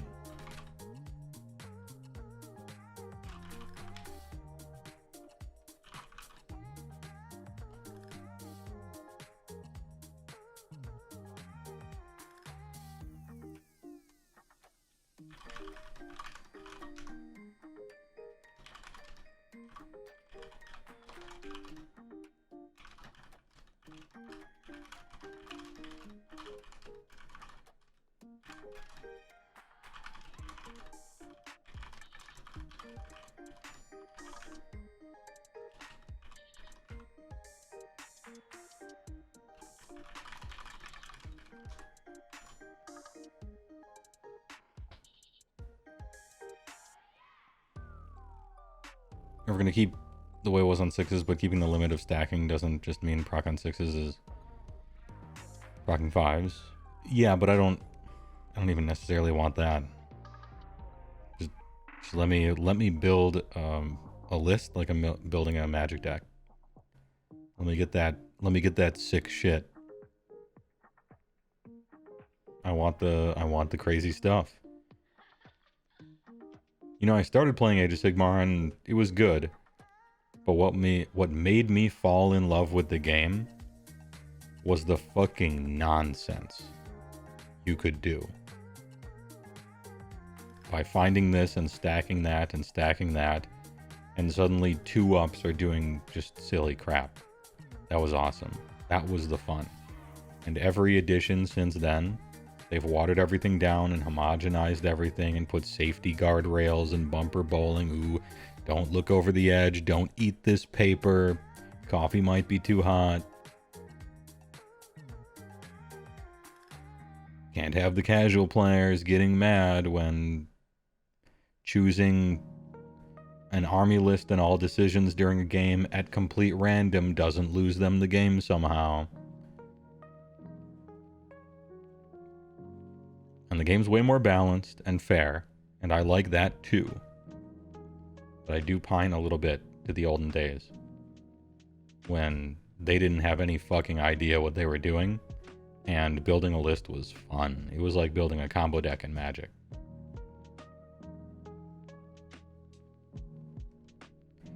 It's possible to get the best of both worlds, but it'd be a lot of work for them.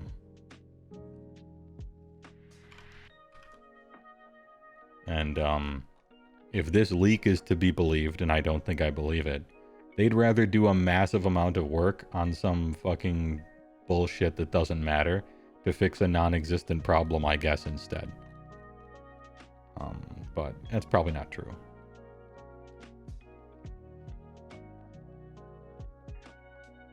Heywoah looks through the window with his sicko shirt. Yeah, it's...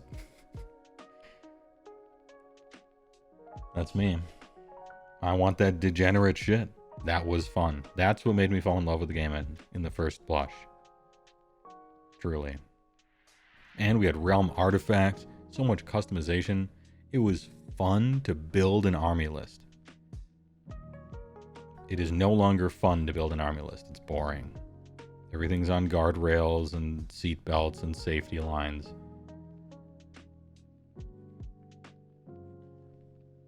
Snooze.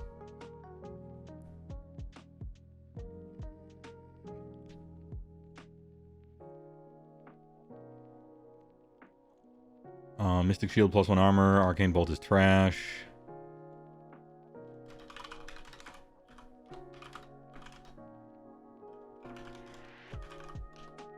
Arcane Bolt should be D3 Mortal Wounds again. It just should.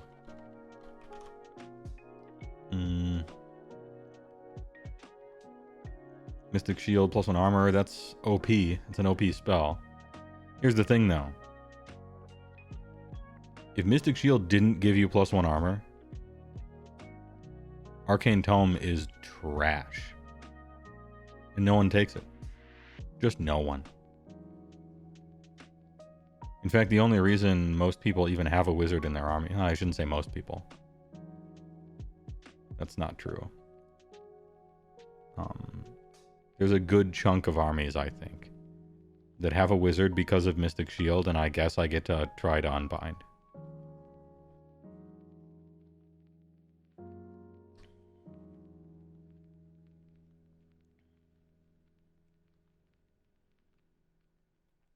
Mystic Shield +1 armor, and the unit with the buff gets -1 the wound with their weapons. Great.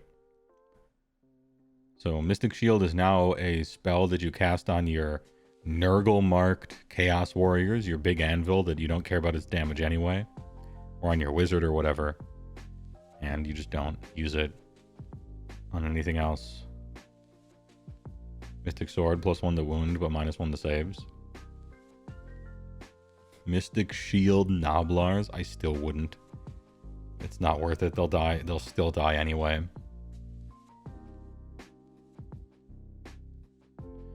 Would I take Mystic Sword if it lasted until my next hero phase? Probably not. No. -1 the saves is too brutal.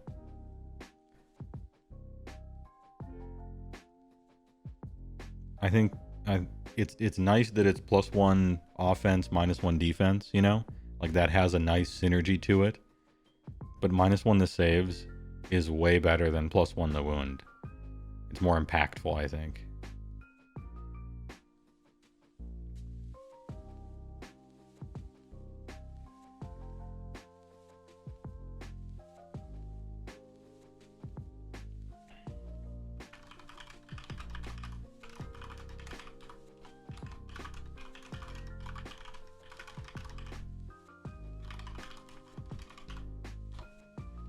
Yeah, Mystic Shield is kind of propping up the entire game on its shoulders, so maybe we just keep it. Maybe we keep it. Odorous Stench. Thanks for the follow.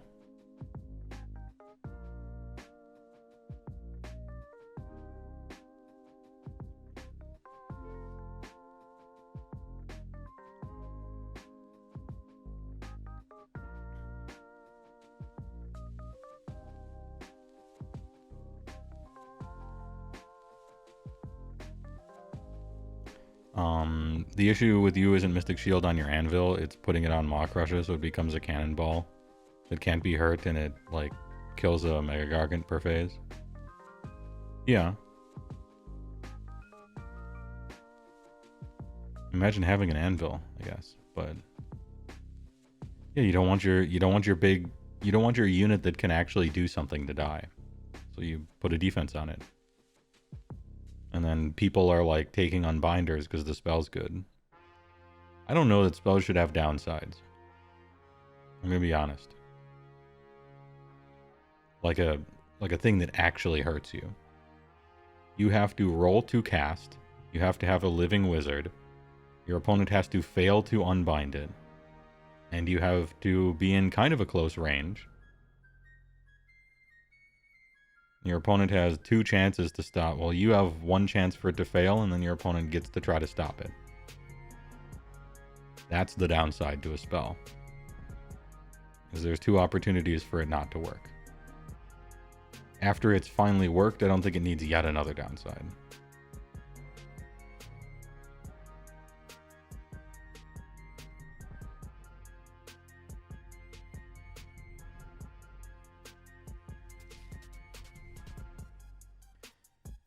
This one's more interesting to talk about, I think. Every single unit in the game as of 3rd edition is basically a hero. This didn't used to be the case. Except Stonehorn Beast Riders and Yetis. You know, the things that I play with. But by and large, upwards of more than 90% of the units in the entire game are technically a hero. There's a unit champ that issues them commands. That used to be the reason you took heroes in 1st edition and 2nd edition. If you didn't have a hero next to your unit, aw shit. No inspiring presence. Can't issue your commands and use your buffs and all this other stuff. Now every single unit is OBR. It's set it and forget it. It's the biggest quality of life removal of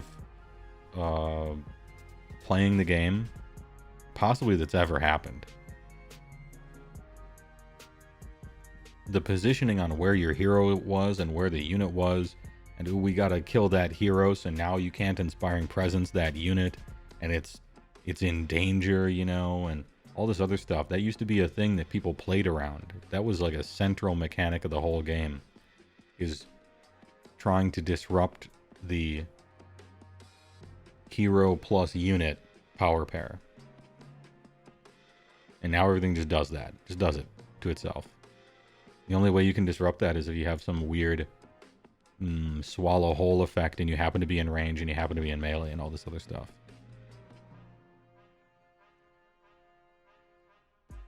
This is going to be hard because it's the biggest quality of life increase the game has ever seen, and nothing is even close. It's so easy. Oh, you're targeting this unit that's 48 inches away from everything else in my armor? Yeah, fine. All OD. Easy. Oh, it's Battle Shock? That unit way over there that's just alone? Inspire Presence. So easy. What do you think about it, though? Is it too easy and too much? It's so simple, so easy. The quality is so nice. You don't have to do anything. You don't have to put anything anywhere. You don't have to take any heroes just because they're a hero anymore. You don't have to babysit stuff. Every unit in your army doesn't have to be accompanied by a babysitter hero in your army list anymore. Have we simplified it too much? Is the game too easy to play in 3rd? Such that they had to find something to increase complexity, and they did it with battle tactics.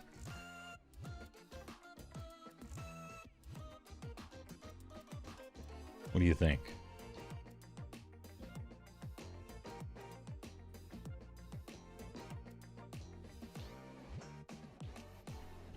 Because you used to play the game about babysitting objectives, power pairs between heroes and units, careful positioning of all that stuff. But now in 3rd had the biggest QOL ever. Every unit's a hero. If you start deployed on an objective, you just control it. If you leave the objective, you just still control it. You can do whatever you want, go anywhere. Everything just automatically works. And so they had to put something into the game that required you, like, playing, you know?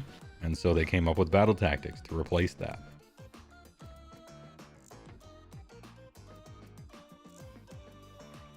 Some would say it's streamlined and not janky to play. And you can put complexity in there elsewise that's like not as tedious. And I would listen to that argument. I think it's a realistic one. But one side effect to the every single unit in the game is basically a hero effect of third, is that heroes have never been worse. Like, you thought heroes that weren't a wizard or whatever sucked in 2nd edition, and they did. But at least some of them had unique commands.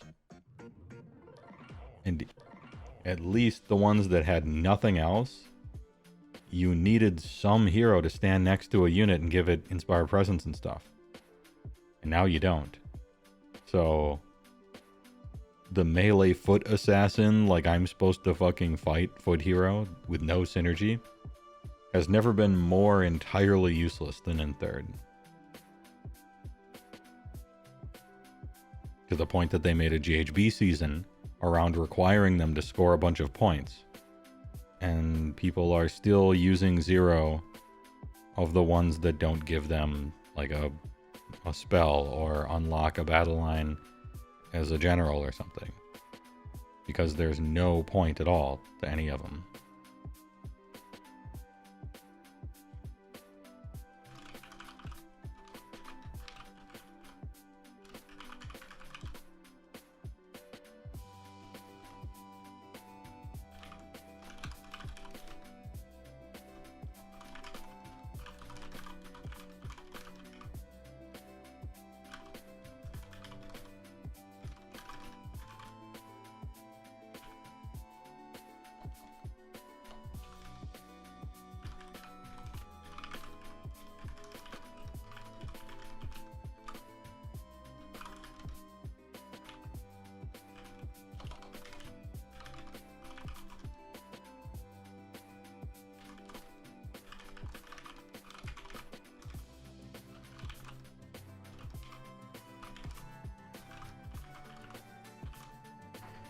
Yeah, melee foot assassin or derpy no buff no spell heroes are literally homeless. They're just completely worthless. They have nothing. They've lost everything, and they didn't used to have anything. And there's nothing for them. That we gotta fix this.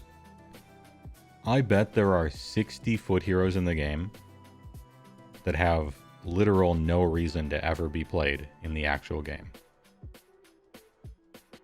Think of how much time, effort, money was spent creating those models for no reason. You know, Games Workshop rents supercomputers to run through advanced fluid dynamics simulations to figure out the perfect way to inject molten plastic into a mold so that there won't be any air bubbles or it'll go in perfectly and everything. Like, it's millions of dollars per mold to do this. How are you going to make heroes that are useless? Like, why would you do that to yourself?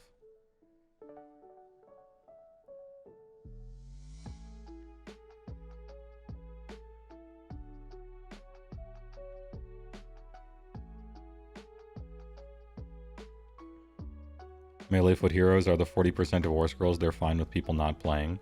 I don't know why you want 40% of your products to have no reason to be purchased, besides looking cool. Because every model can look cool. That's the default. The gimmick is you create a game so that people have more than one reason to buy your stuff. If there was no game attached to Warhammer, it would not be a company today. It would be dead.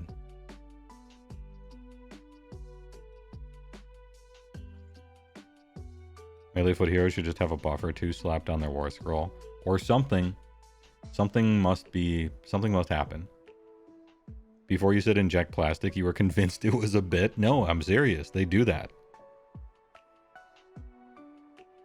Yeah, they're calling up fucking supercomputer farms or whatever. They're running the big calculations. That's part of the reason why their shit's so expensive, and why the quality of their new plastic shits on the literal who nobody ass resin having third party crap.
You still think Bondi beats the floor in plastic technology?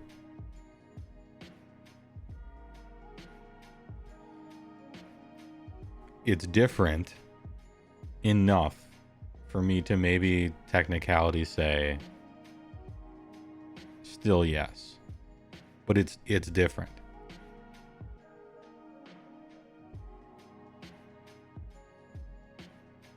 But yeah, Bondi is ridiculous.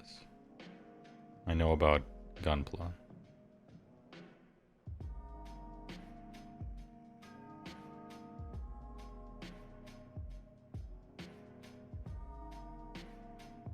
You've always wondered how much our hobby contributes to global pollution? Not enough to matter. But if you have a burning need to feel guilty about it, you can look it up. I'm pretty sure you can't recycle sprues. And I don't know, there's a factory somewhere or whatever. So if you need to feel bad, the information's out there. But in reality, it's nothing. Just a drop in the ocean. Like all the other drops.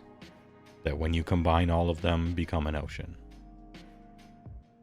So whose fault is it really?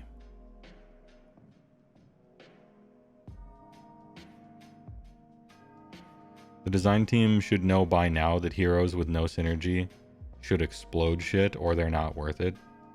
Yeah. I played the game. I was researching playing the game for, I want to say 1 week.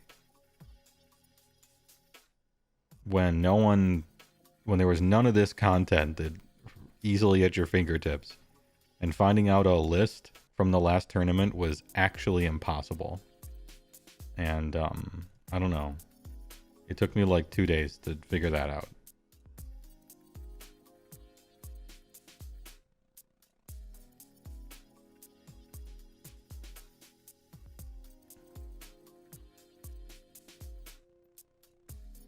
It's like 70% industrial pollution, maybe, of which Games Workshop is 0.000000001 or some unmeasurably small amount.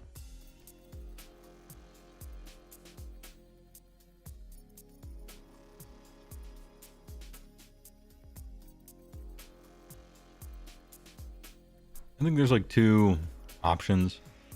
Core rules, use for the shitfoot hero. What do you think about this? Is this just bloat? You can tell me if it's bloat. I'm just tossing ideas out here.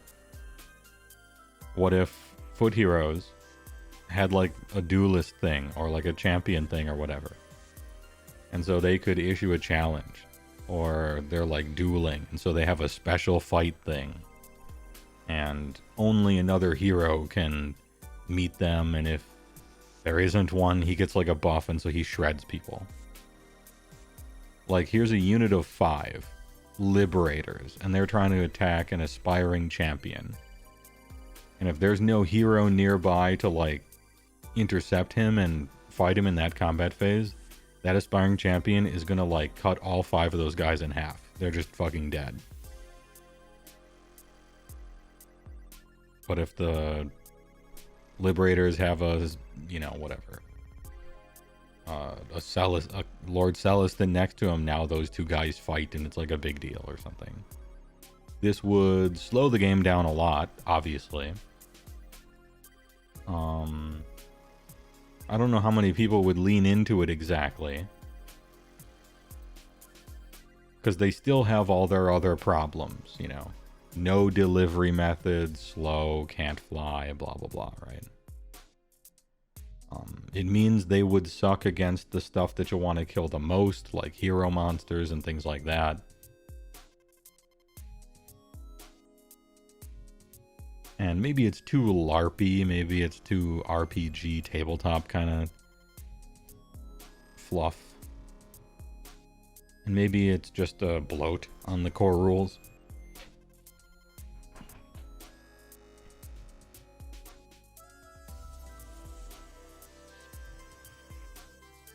If you just give generic hero buffs, you still take the shit that gives buffs on top of it. Yeah, that's why I wrote it in this specific way.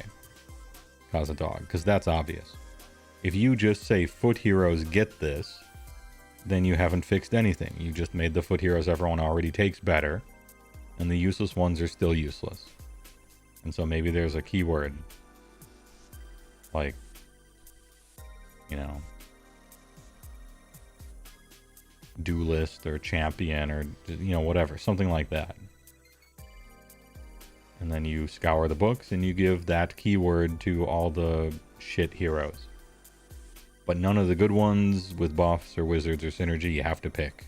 It's like a class. You can't, there's no multi-classing here. You call them, like, I don't know, a weapon master or a terror of the battlefield. You know, you could come up with any sort of lore thing, a keyword for them. Give them the Chad keyword. It's like in all capitals, rules bold. They have the Chad keyword. And that means they fucking shred people in melee combat.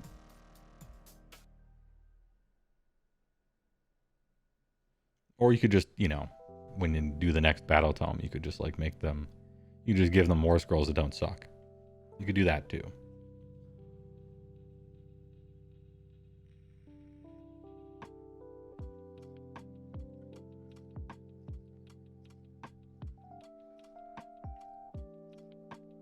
And I'm thinking, like, if there's no opponent hero within 3 of them, they just double their attacks or something. Because you would have to literally double their attacks before that shit started mattering. Because their profiles are so awful. So awful. 3 attacks, 3s and 3s, rend 1, damage 2. Whoa, holy shit, this guy's gonna blast. He's gonna do nothing.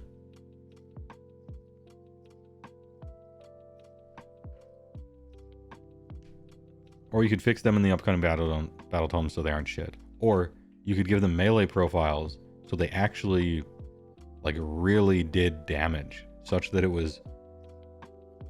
Can you imagine the melee weapon profile they would have to give a 160 point hero who had no spells, no buffs, no synergies, no if he's the general something happens, you know, nothing like that. Can you imagine what you would have to give him melee combat wise on his war scroll at 160, that you would take him instead of a Lord Relictor? It would break the game. It would sunder the game in half. The amount of attacks and rend and damage that foot hero would have to fucking make. My man would have to be on literal, like, 8 attacks with a frost spear. Possibly more. Like, like 8 attacks, 3s and 3s, Ren 2 damage 3. Like 2 gluttons or 2 iron guts fused together. And then have like 8-inch flying when he charges or something like that. Maybe then. Maybe then you would like consider actually playing with him.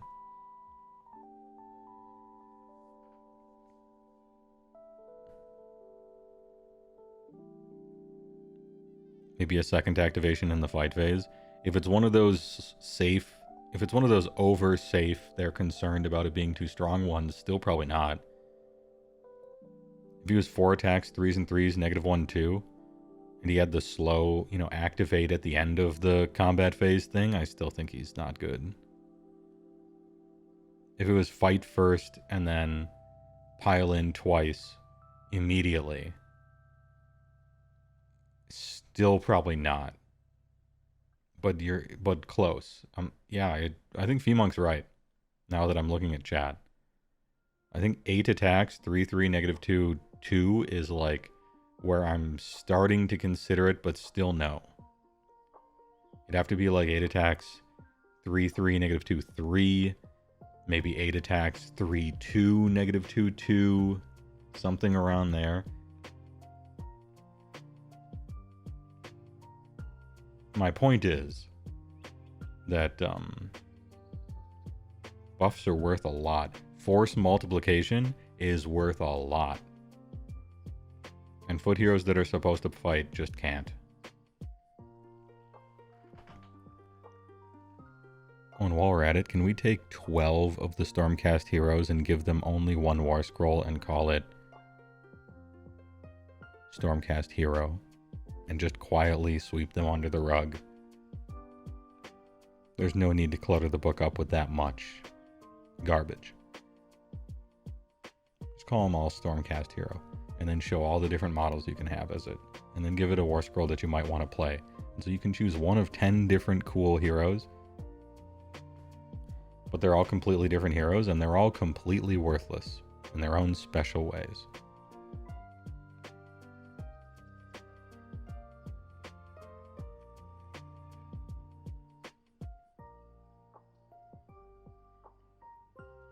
They could make counter effects to infantry and monsters super juiced and make foot heroes unaffected by them.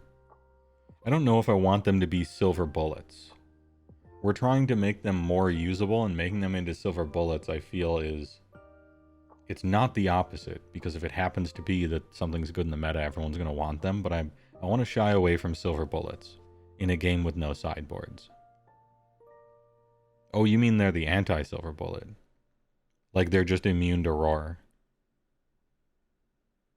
Like they have rules on their War Scroll where it's like immune to monster actions, units with 6 or more models cannot pile in near them, just stuff like that. So they're just like whatever they're fighting, they're just good against it.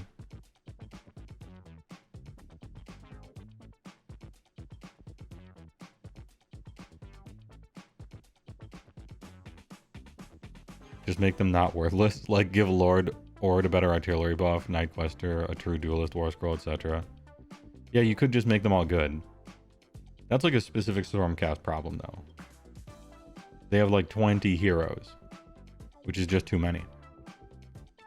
They made too many things. And now the book is bloated and grotesque and unmanageable by a new player. You're drowning in slime to figure out what even everything is, and it's a miserable experience.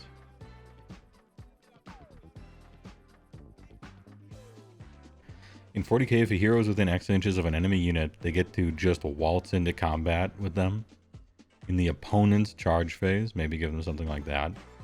As a core, no, I don't want to disrupt people's charges on an opponent's turn as a core role. I think that's like a really tricky, really special ability for maybe like 2 things to have. I don't know that I want to give that to everybody with bad heroes. I'm not saying people would play them, they probably wouldn't, but from just that anyway, but...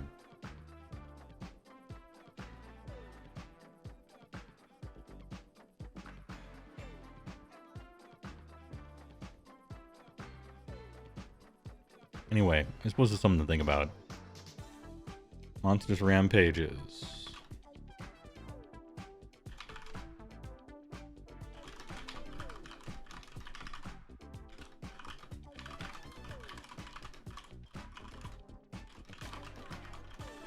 I think Roar is probably too good. But don't change it because I play monsters.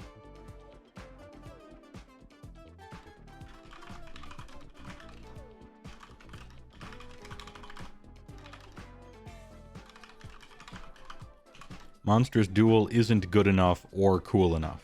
It should be cooler. That's my complaint there.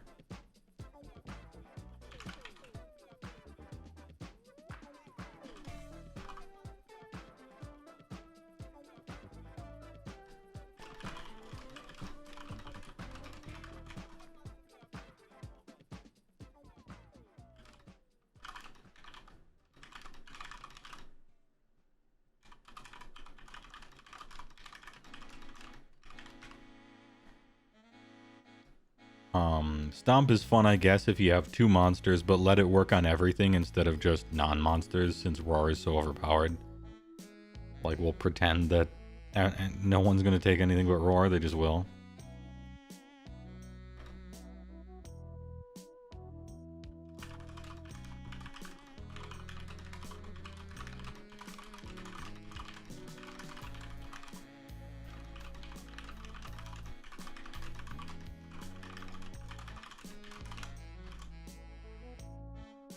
Going in.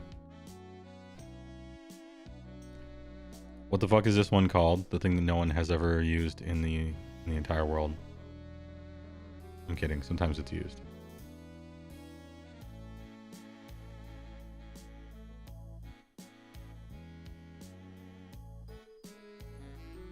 I can't even remember what it's called. I'm gonna have to look it up. Smash to Rubble. That's what it's called.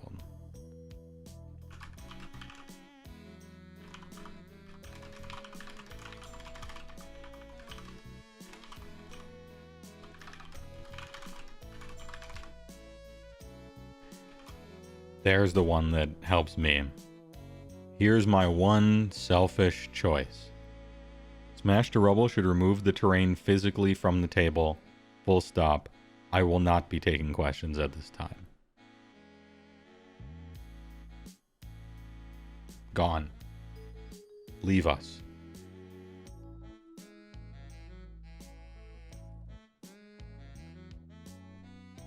The game is literally better now. And you don't have to, there's no rules questions about this one. Ooh, what about the keyword of this? It just removes that. It's not, but if you're near this and technically it has the keyword, but it was smashed, but it's gone. It's not on the table. No questions required. There is one question to have, sure.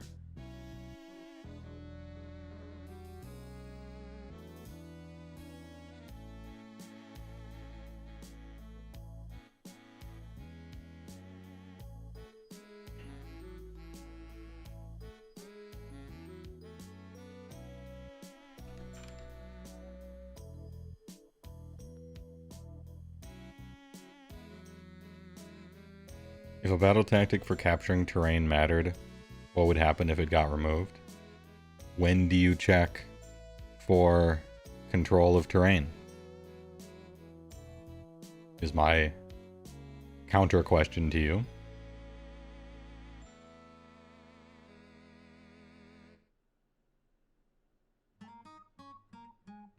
Logistically, for tournaments, that might be a pain in the ass. Look. When everyone sets their army out for paint judging, they move the terrain all over the fucking table anyway. And it never goes back where it used to be. So, if they fix that problem, then I'll care about this one.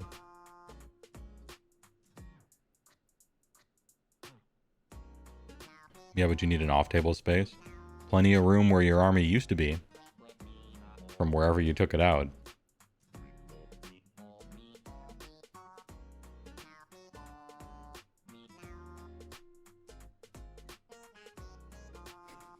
Constantly hold it in your hand for the entire rest of the 1 hour match. That's what you do with it.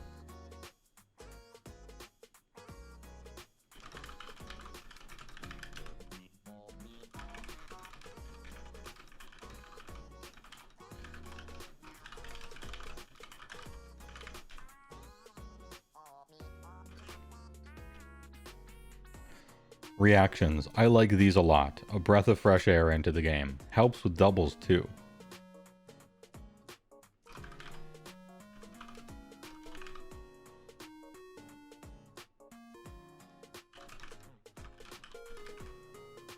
Unleash hell is a bad idea.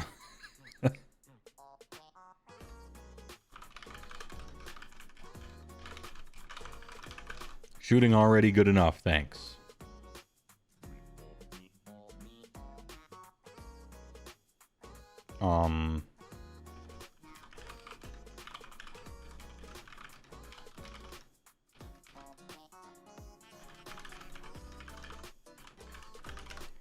Redeploy should definitely not become 3 inches if that was on the table.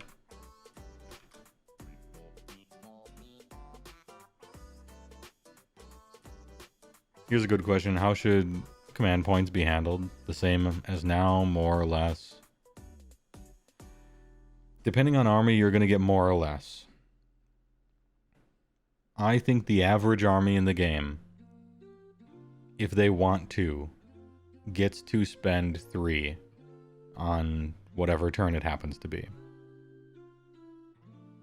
Either because they're going second, or because they have a once a game thing, or whatever. It's about 3 per turn. That's plenty.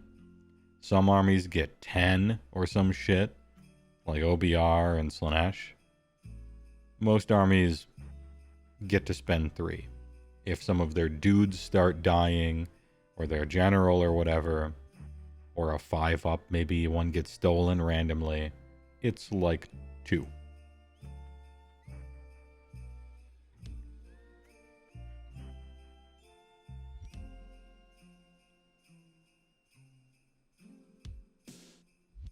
I think that's about right. I think that's okay.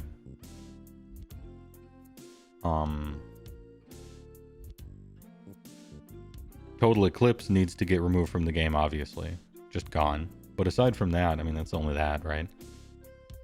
I like the amount of command points people have access to on the average turn, which is about 3. When they start losing stuff, sometimes it's 1. Usually it's 2.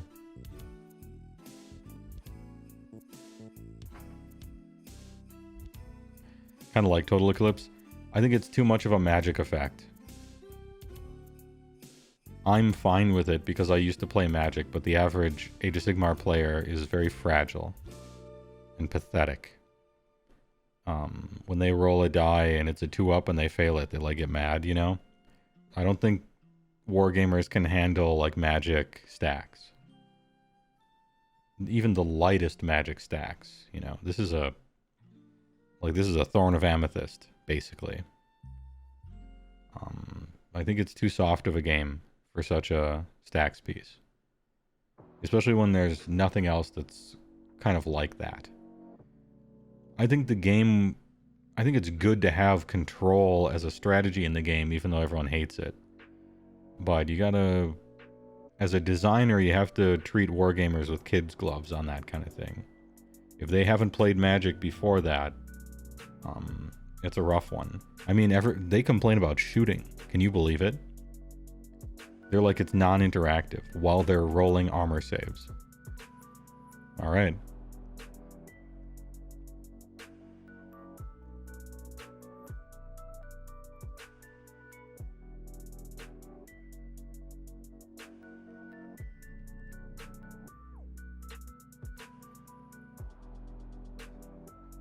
Necrons have a unit that overwatches on a 2-up. It's funny.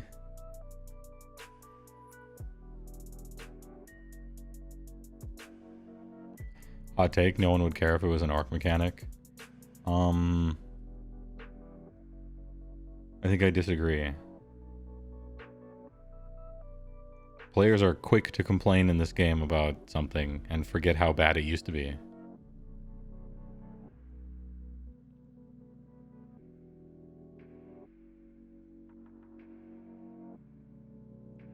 Do you think there's a destruction exceptionalism thing, maybe? I don't know. Everybody who plays against Bone Splitters complains about the eye lasers, right? Or everything in Gloomspite gets after that book came out. I don't know. There may or may not be a little bit of that. But I think if it was among the best armies in the game and people were being subjected to it, I think that's more a factor of not a lot of people play a lot of destruction armies, and so there's no, like, interaction with it, maybe.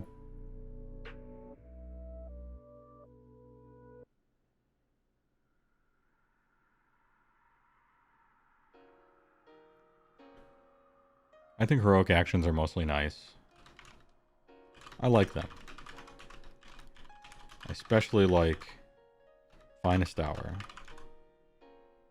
and Become an Unbinder.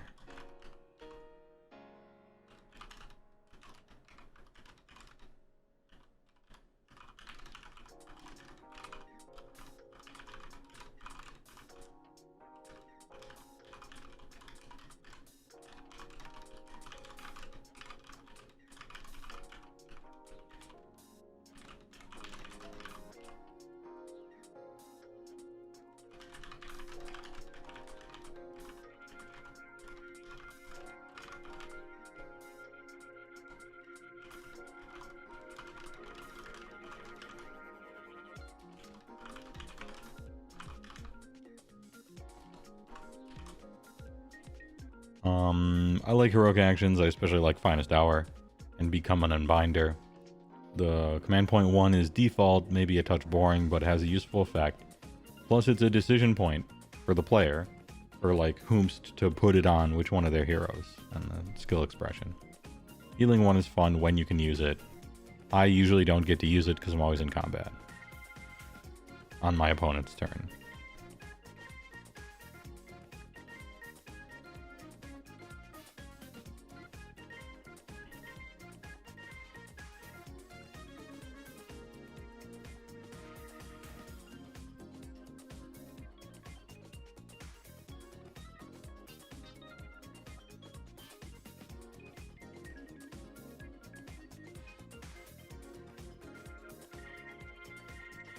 The command point 1 should auto happen.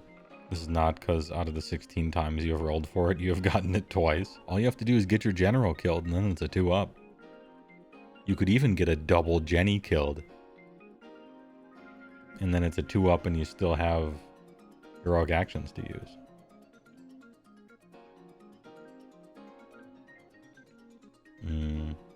Because Elrond get to autocast it on top of everything else. Yeah, but I think the effect is... I think there were effects strong or annoying enough that making them rare isn't a good solution.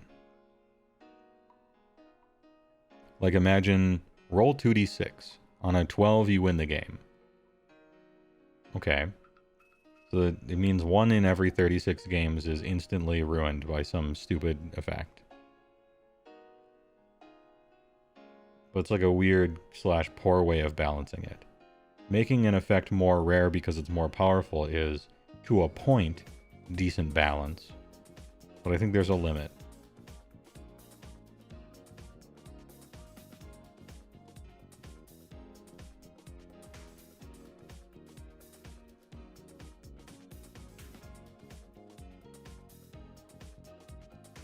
You're more referring to Monk's thing about people hating Eclipse more because it's an LRL. Oh, he doesn't mean because it's like the elf army and people have weird fantasy racism against elves or just hate them. He meant because it's auto. Not because it's elves, because it's auto. Always works, no matter what. In which case, that's a fair point. But if they made it hard to cast, and then you passed it anyway when you're fighting it, do you feel even worse, maybe? I don't know. Skaven had a rule in Fantasy that if you rolled 13 on a 2d6 for the battle, you win the game. Well, that's just funny because it can't happen. So that's just silly. That's just silly fun, right? Because you can't roll 13 on 2d6. Not hurting anyone.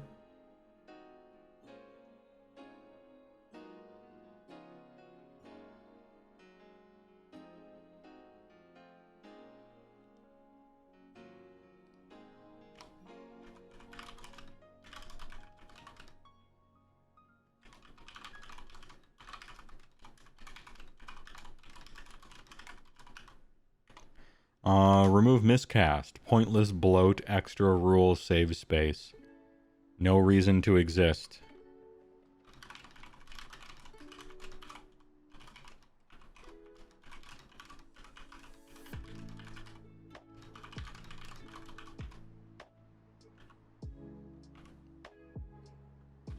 There should just be no miscast. You fail, you succeed. I have no idea why we need an extra rule. Look, it's bad enough that you fail your spell. You've suffered enough. Why add pointless sentences to core rules? The only reason they put it in was because dead game, it was in it, bring it back. This is the wrong way to think. If you want to bring stuff from the dead game into this game, at least have the decency of it being a good rule or a good idea. What else? Damn, there was one final thing I was thinking about, but now I can't remember it. What was it?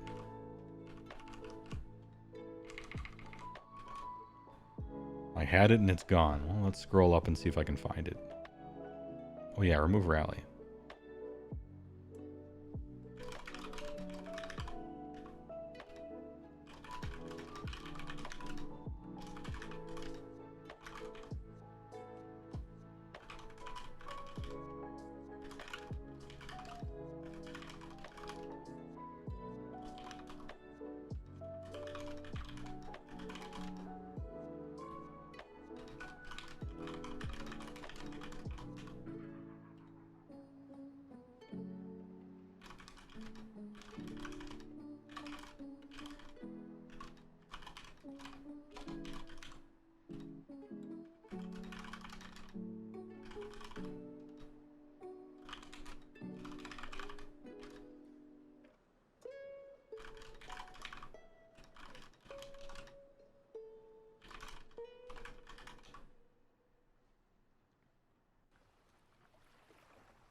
Remove rally.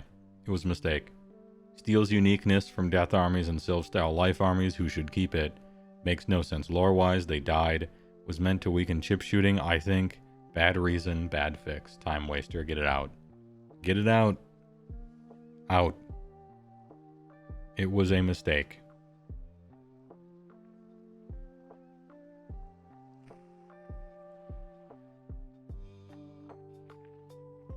I could see rally for only after people run from battle shock. Toxic. Now you have players during the game separating their dead models into little compartmentalized, okay, these ones died and these ones ran away. Ugh. Too much overhead, too much bean counting. The game should never need to care about if something died or ran away. If it's off the table and it's not in like a in the heavens to get deep struck or something, it's dead.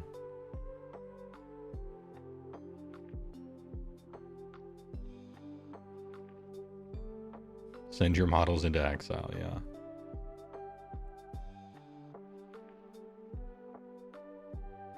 Unrelated, but make ogre gulping bites heal wounds equal to the damage caused. I think ogres should be the destruction healing faction. Yeah, the vampires of destruction is. It made sense to me. In the fan-made battle tome that I wrote up for fun, Gutbusters were like the vampires of destruction. They're just always topping off. They're just topping off. I'll top this one off. Tap that one out, top this one off.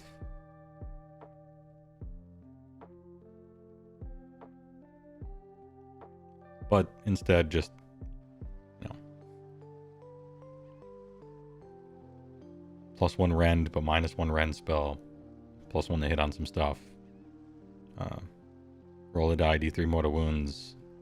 When's lunch? This is an express roll, but should there be wards over 5 up? Sure. Yeah, no problem with that. That's just math. That's just mathematics. If you want some Giga Chad foot hero, it's kind of silly to give him 16 wounds. You might as well give him 8 wounds with a 4 up. Because it makes more logical sense and it's about the same thing. I don't know that anything deserves to have I think a 3 up is kind of ridiculous. But, I don't know, on a case by case basis. I don't need a hard rule for it.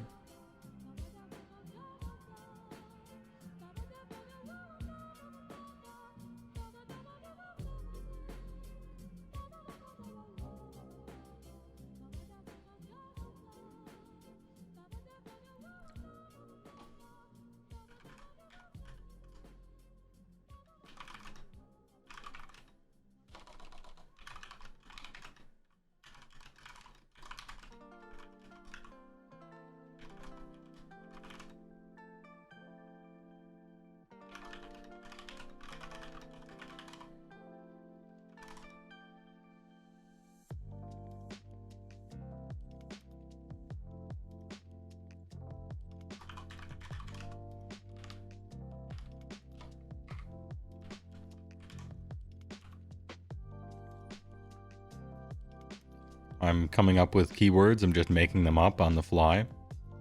Wards that only stop mortal wounds should be called rune wards. Wards that only stop normal damage, maybe bulwarks.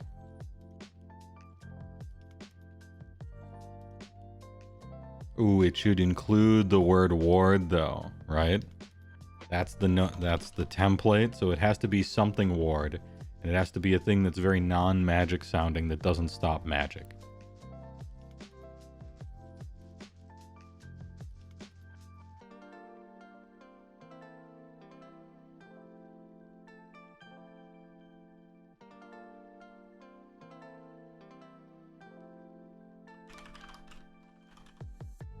Pain ward, maybe? Something like that.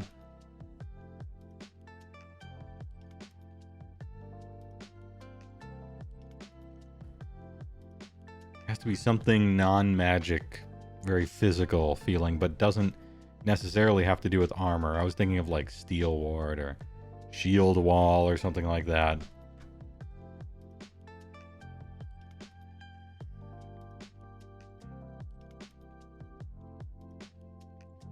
How do you feel about going to a D8 or D10 system? I'm very, very strongly against it. I feel we have plenty of opportunities for granularity with D6s and the various things you can do with them. I don't see a great need to go to D8 or D10.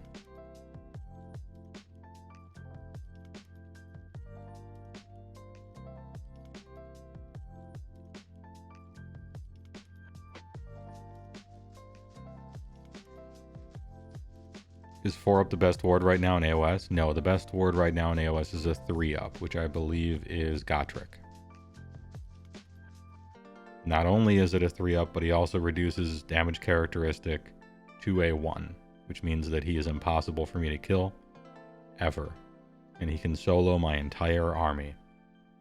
But he's not very good against the field, so no one takes him, which is good for me, because if more people took him, I would simply lose to it.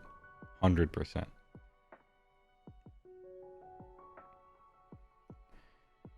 No invulnerable saves, please. I don't know what an invuln save is, or a feel no pain. I don't play 40k. What is it? What are those?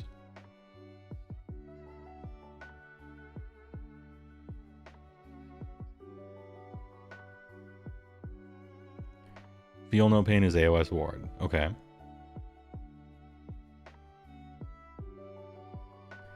Invuln is unmodifiable save. Oh, so ethereal. So invulnerable save is ethereal.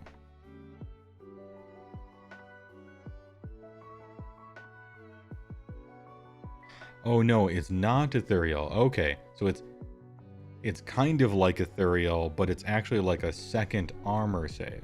So you have an option. Maybe you have a 5-up save and a 6-up invuln save. So if someone has Ren 2, you would use your invulnerable save at least. It's like that then. So it's not quite ethereal. Okay.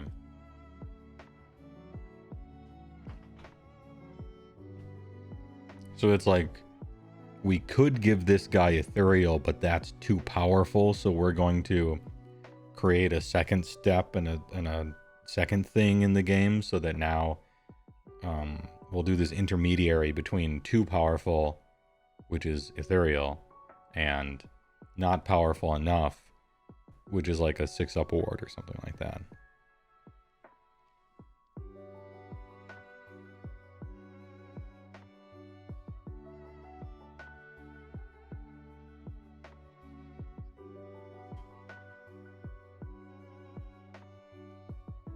That's neat.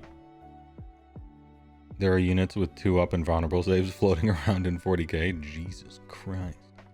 Then again, I bet when you're talking about spaceship laser cannons attached to a walking robot the size of a 30-story office building, the rend value on such a thing would probably just be so high that you need something like an invulnerable save. Because how could a person possibly survive such a thing, right? People talk about Rend being out of control in Age of Sigmar because everything has Rend 1. Meanwhile, in 40k, you have, like, apparently Rend 6, Rend 7 stuff, and so, like, you kind of need invulnerable saves so that everything isn't vaporized all the time. They're essentially mortal wounds, if not for that.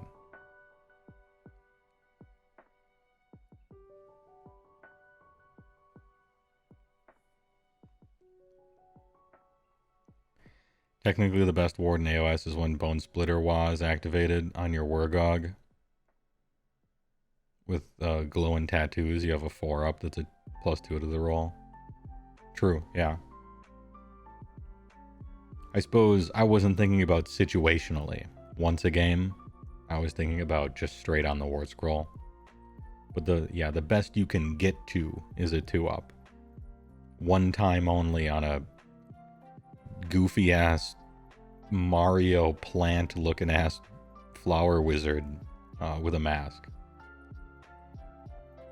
Not exactly a powerhouse combat guy, but he can microwave you by glaring. So also with a mechanic that is intended to like almost kill him as well, even through his ward.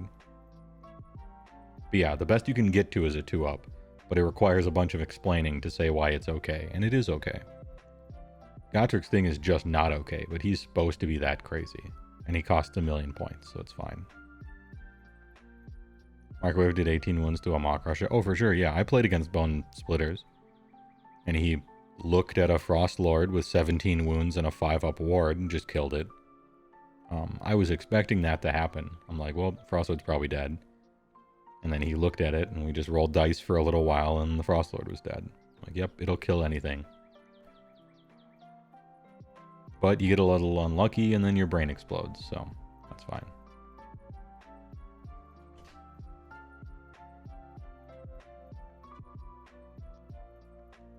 Anyway, I think we have a good starting point for a list. I'm just thinking about. Just spitballing on the fly.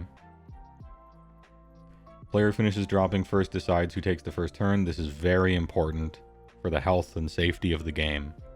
That brand new players stop playing the shit way, which is random first turn, with no choice, no player agency, no skill expression. Just a worse game without it.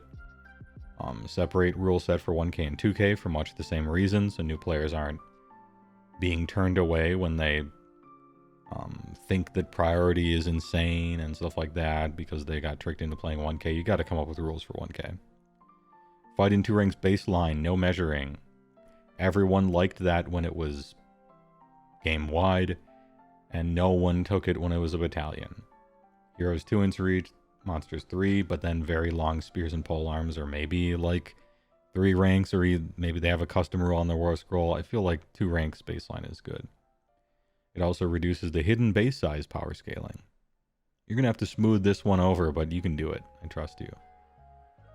Put clear how to build an army list with numbered orders. Also fix enhancement system to make it more sense for human beings. Put it as the last page of the book so you can flip to it very easily. Good work on the sequences and triggers and reactions in 3rd, but build upon that good work by improving. Magic is the template, keywords, glossary of terms, etc. Singular form of dice is die. I expect this error to be fixed in the future. Smash to Rubble should remove the terrain physically from the table. I will not be taking any further questions. Remove miscast. It was a pointless bloat extra rule. Just to save space, remove it. There's no reason for it to exist besides it was in the dead game, so please bring it back. That's a bad reason to bring a bad rule back. Your spell failing is punishment enough. Remove rally. It was a mistake. It steals uniqueness from death armies and Sylvaneth-style life armies, who should keep it, but it makes no sense lore-wise. They died. And it was meant to weaken chip shooting, I think, which was a bad reason and a bad fix, and it doesn't work, and it's a time waster, and I don't like it. Wards that only stop mortal wounds should be called rune wards, and wards that only stop normal damage should be called something else that's like normal-sounding word ward, because the thing is ward, right? Maybe a little coherency cleanup, nothing drastic, just like, I feel like the 5-man thing forgot about a bunch of units in the game, you know? And I think a line of 10 people is fine. No, it's fine. We wanted to fight against spaghetti. 10 dudes standing next to each other, what's the harm? It'd be nice if cavalry had its own keyword. Maybe a special rule or something that you always give to cavalry. Otherwise, they're just like fast troops, I suppose. And special coherency so that you can put all of them next to each other like a line of cavalry, as in how cavalry works, right? Hot take, Battle Shock is fine and needs no changes. If you made it matter more, it would not be fun and everyone would hate it. Being able to mostly ignore it is good and fun. And those are some things I'm thinking about for suggestions for 4th edition.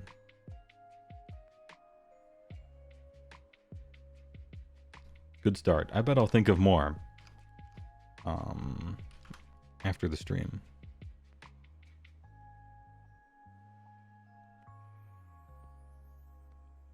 You like drops mattering, but you also don't like battalions being single drop and so easy access. I think it's a little too easy to be 1 drop and then you hit this limit, right? Of controlling if you outdrop your opponent or not. I think it's a little too easy to do that, but it's very important to keep choosing who goes first under the control of the player so that they're an active participant. They have decisions to make that matter. They're in control of it. Simply rolling is so shit. I don't even know. I think rolling with a bonus or something is still probably not enough agency. I want humans with agency to make decisions and weigh pros and cons, risk and consequences versus reward. And rolling with a +1 is too lazy, still too random. Anyway, that's my shtick for the most part.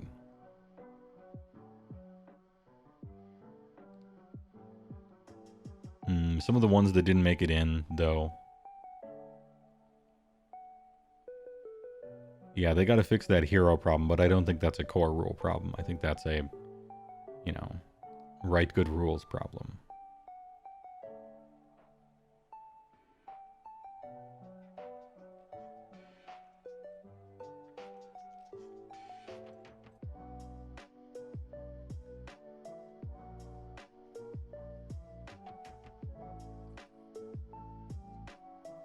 Ahem. Anyway, it's 2 a.m. 8-hour stream isn't half bad, right? Anyway, thanks for watching. Waifu Weekend over the weekend. Mass Effect 2. Damn, I really enjoyed Mass Effect 1. I'm looking forward to Mass Effect 2. TY for watching. Thanks for the subs and the bits and the primes. See you for Waifu Weekend. Any change on Unleash Hell? It probably shouldn't exist. I'm going to be honest. Unleash Hell should probably be simply deleted. Look Out Sir should also be deleted. And make shooting a little better to compromise. I think actually charging a unit that has shooting is the melee player finally reaching them, and now they get to get their points back that the shooting people have stolen from them leading up to that point in the game. The trade-off for shooting is it's better than melee in every way. It's so safe. Positionally, you don't have to overextend ever. You get to ignore chaff. You have all these advantages. And the way they've currently balanced it is like, well, the units just cost way too much or some shit. Like, I don't know. I don't know about that. And it means that most shooting units are just like really expensive and shitty. Or really awful at shooting. I think this is a bad fix. Keep shooting good. You do a bunch of really safe, ignoring chaff and a bunch of stuff effects, and you do that damage, you know? But it's an early thing. You get an early advantage, and then when the melee player finally gets to you, this is your comeuppance. It's not, now I do an entire shooting phase worth of damage with some negative that I don't care about. Attached on to balance the thing that was too good that we gave them, and then it needed a downside. You're kind of inventing a problem and trying to fix it. Just get rid of it. Your job as the shooting army is to get as many points as you can before the melee finally gets through you. And when they do, they're going to get their points back, and that's like that's the game.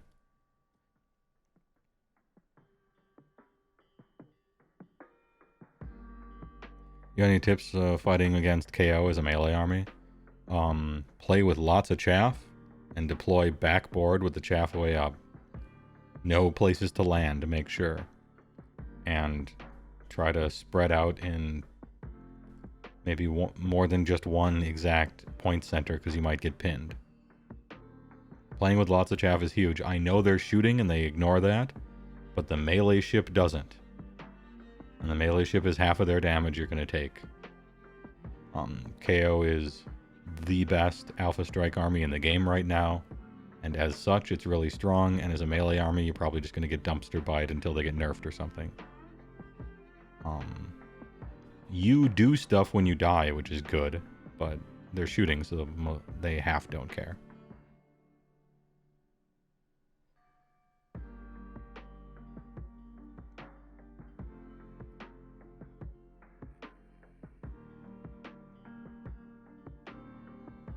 Anyway, long story short, even though they're ranged, playing with lots of chaff really will matter. Yeah, like Kazadog said, the real scary shooting is only 12-inch range, and depending on their list, half of their Alpha Strike damage is actually melee, so it will matter. Aside from that, thoughts and prayers. Sometimes you got a bad matchup. I don't know Korn specifically, but for me, it's a rough one, kid.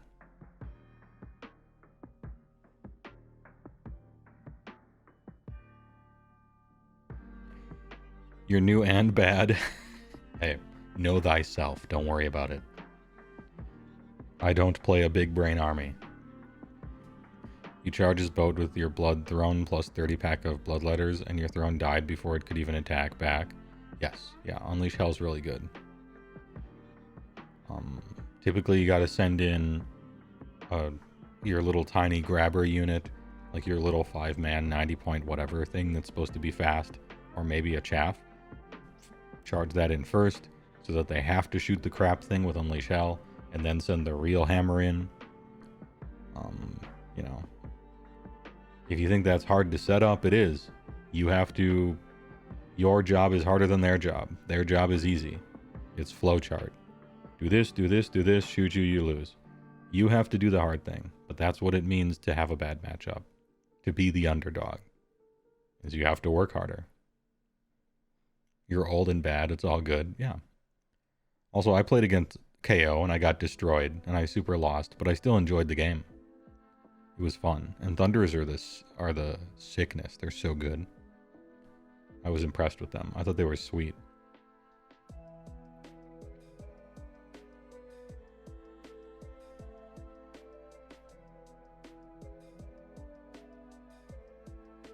He also got a double turn of shooting off.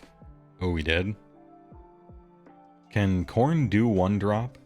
Or did you get unlucky with the initial dice roll? Because KO is one drop, obviously. And it's very important to try to outdrop your opponent. Because if you do, you can choose for them to go first. And then, for a little while at least, you're immune. You're immune to the possibility. But that's like the level 1 take. The level 2 take is sometimes you and the opponent are like getting into a position that's really careful, and then when they win priority, they were going first in the battle round, and they'll try to give you a double turn that's going to be the worst, shittiest double turn ever, just so they can be going second, so you can't get a good double turn later. And so, paradoxically, some games end up being you're trying to give each other shitty double turns instead of trying to take powerful double turns, if that makes sense. So it's weird. There's a bunch of different levels to it. But anyway, it's 2 a.m. I've been streaming for 8 hours. I gotta go. Thanks for watching. I appreciate it.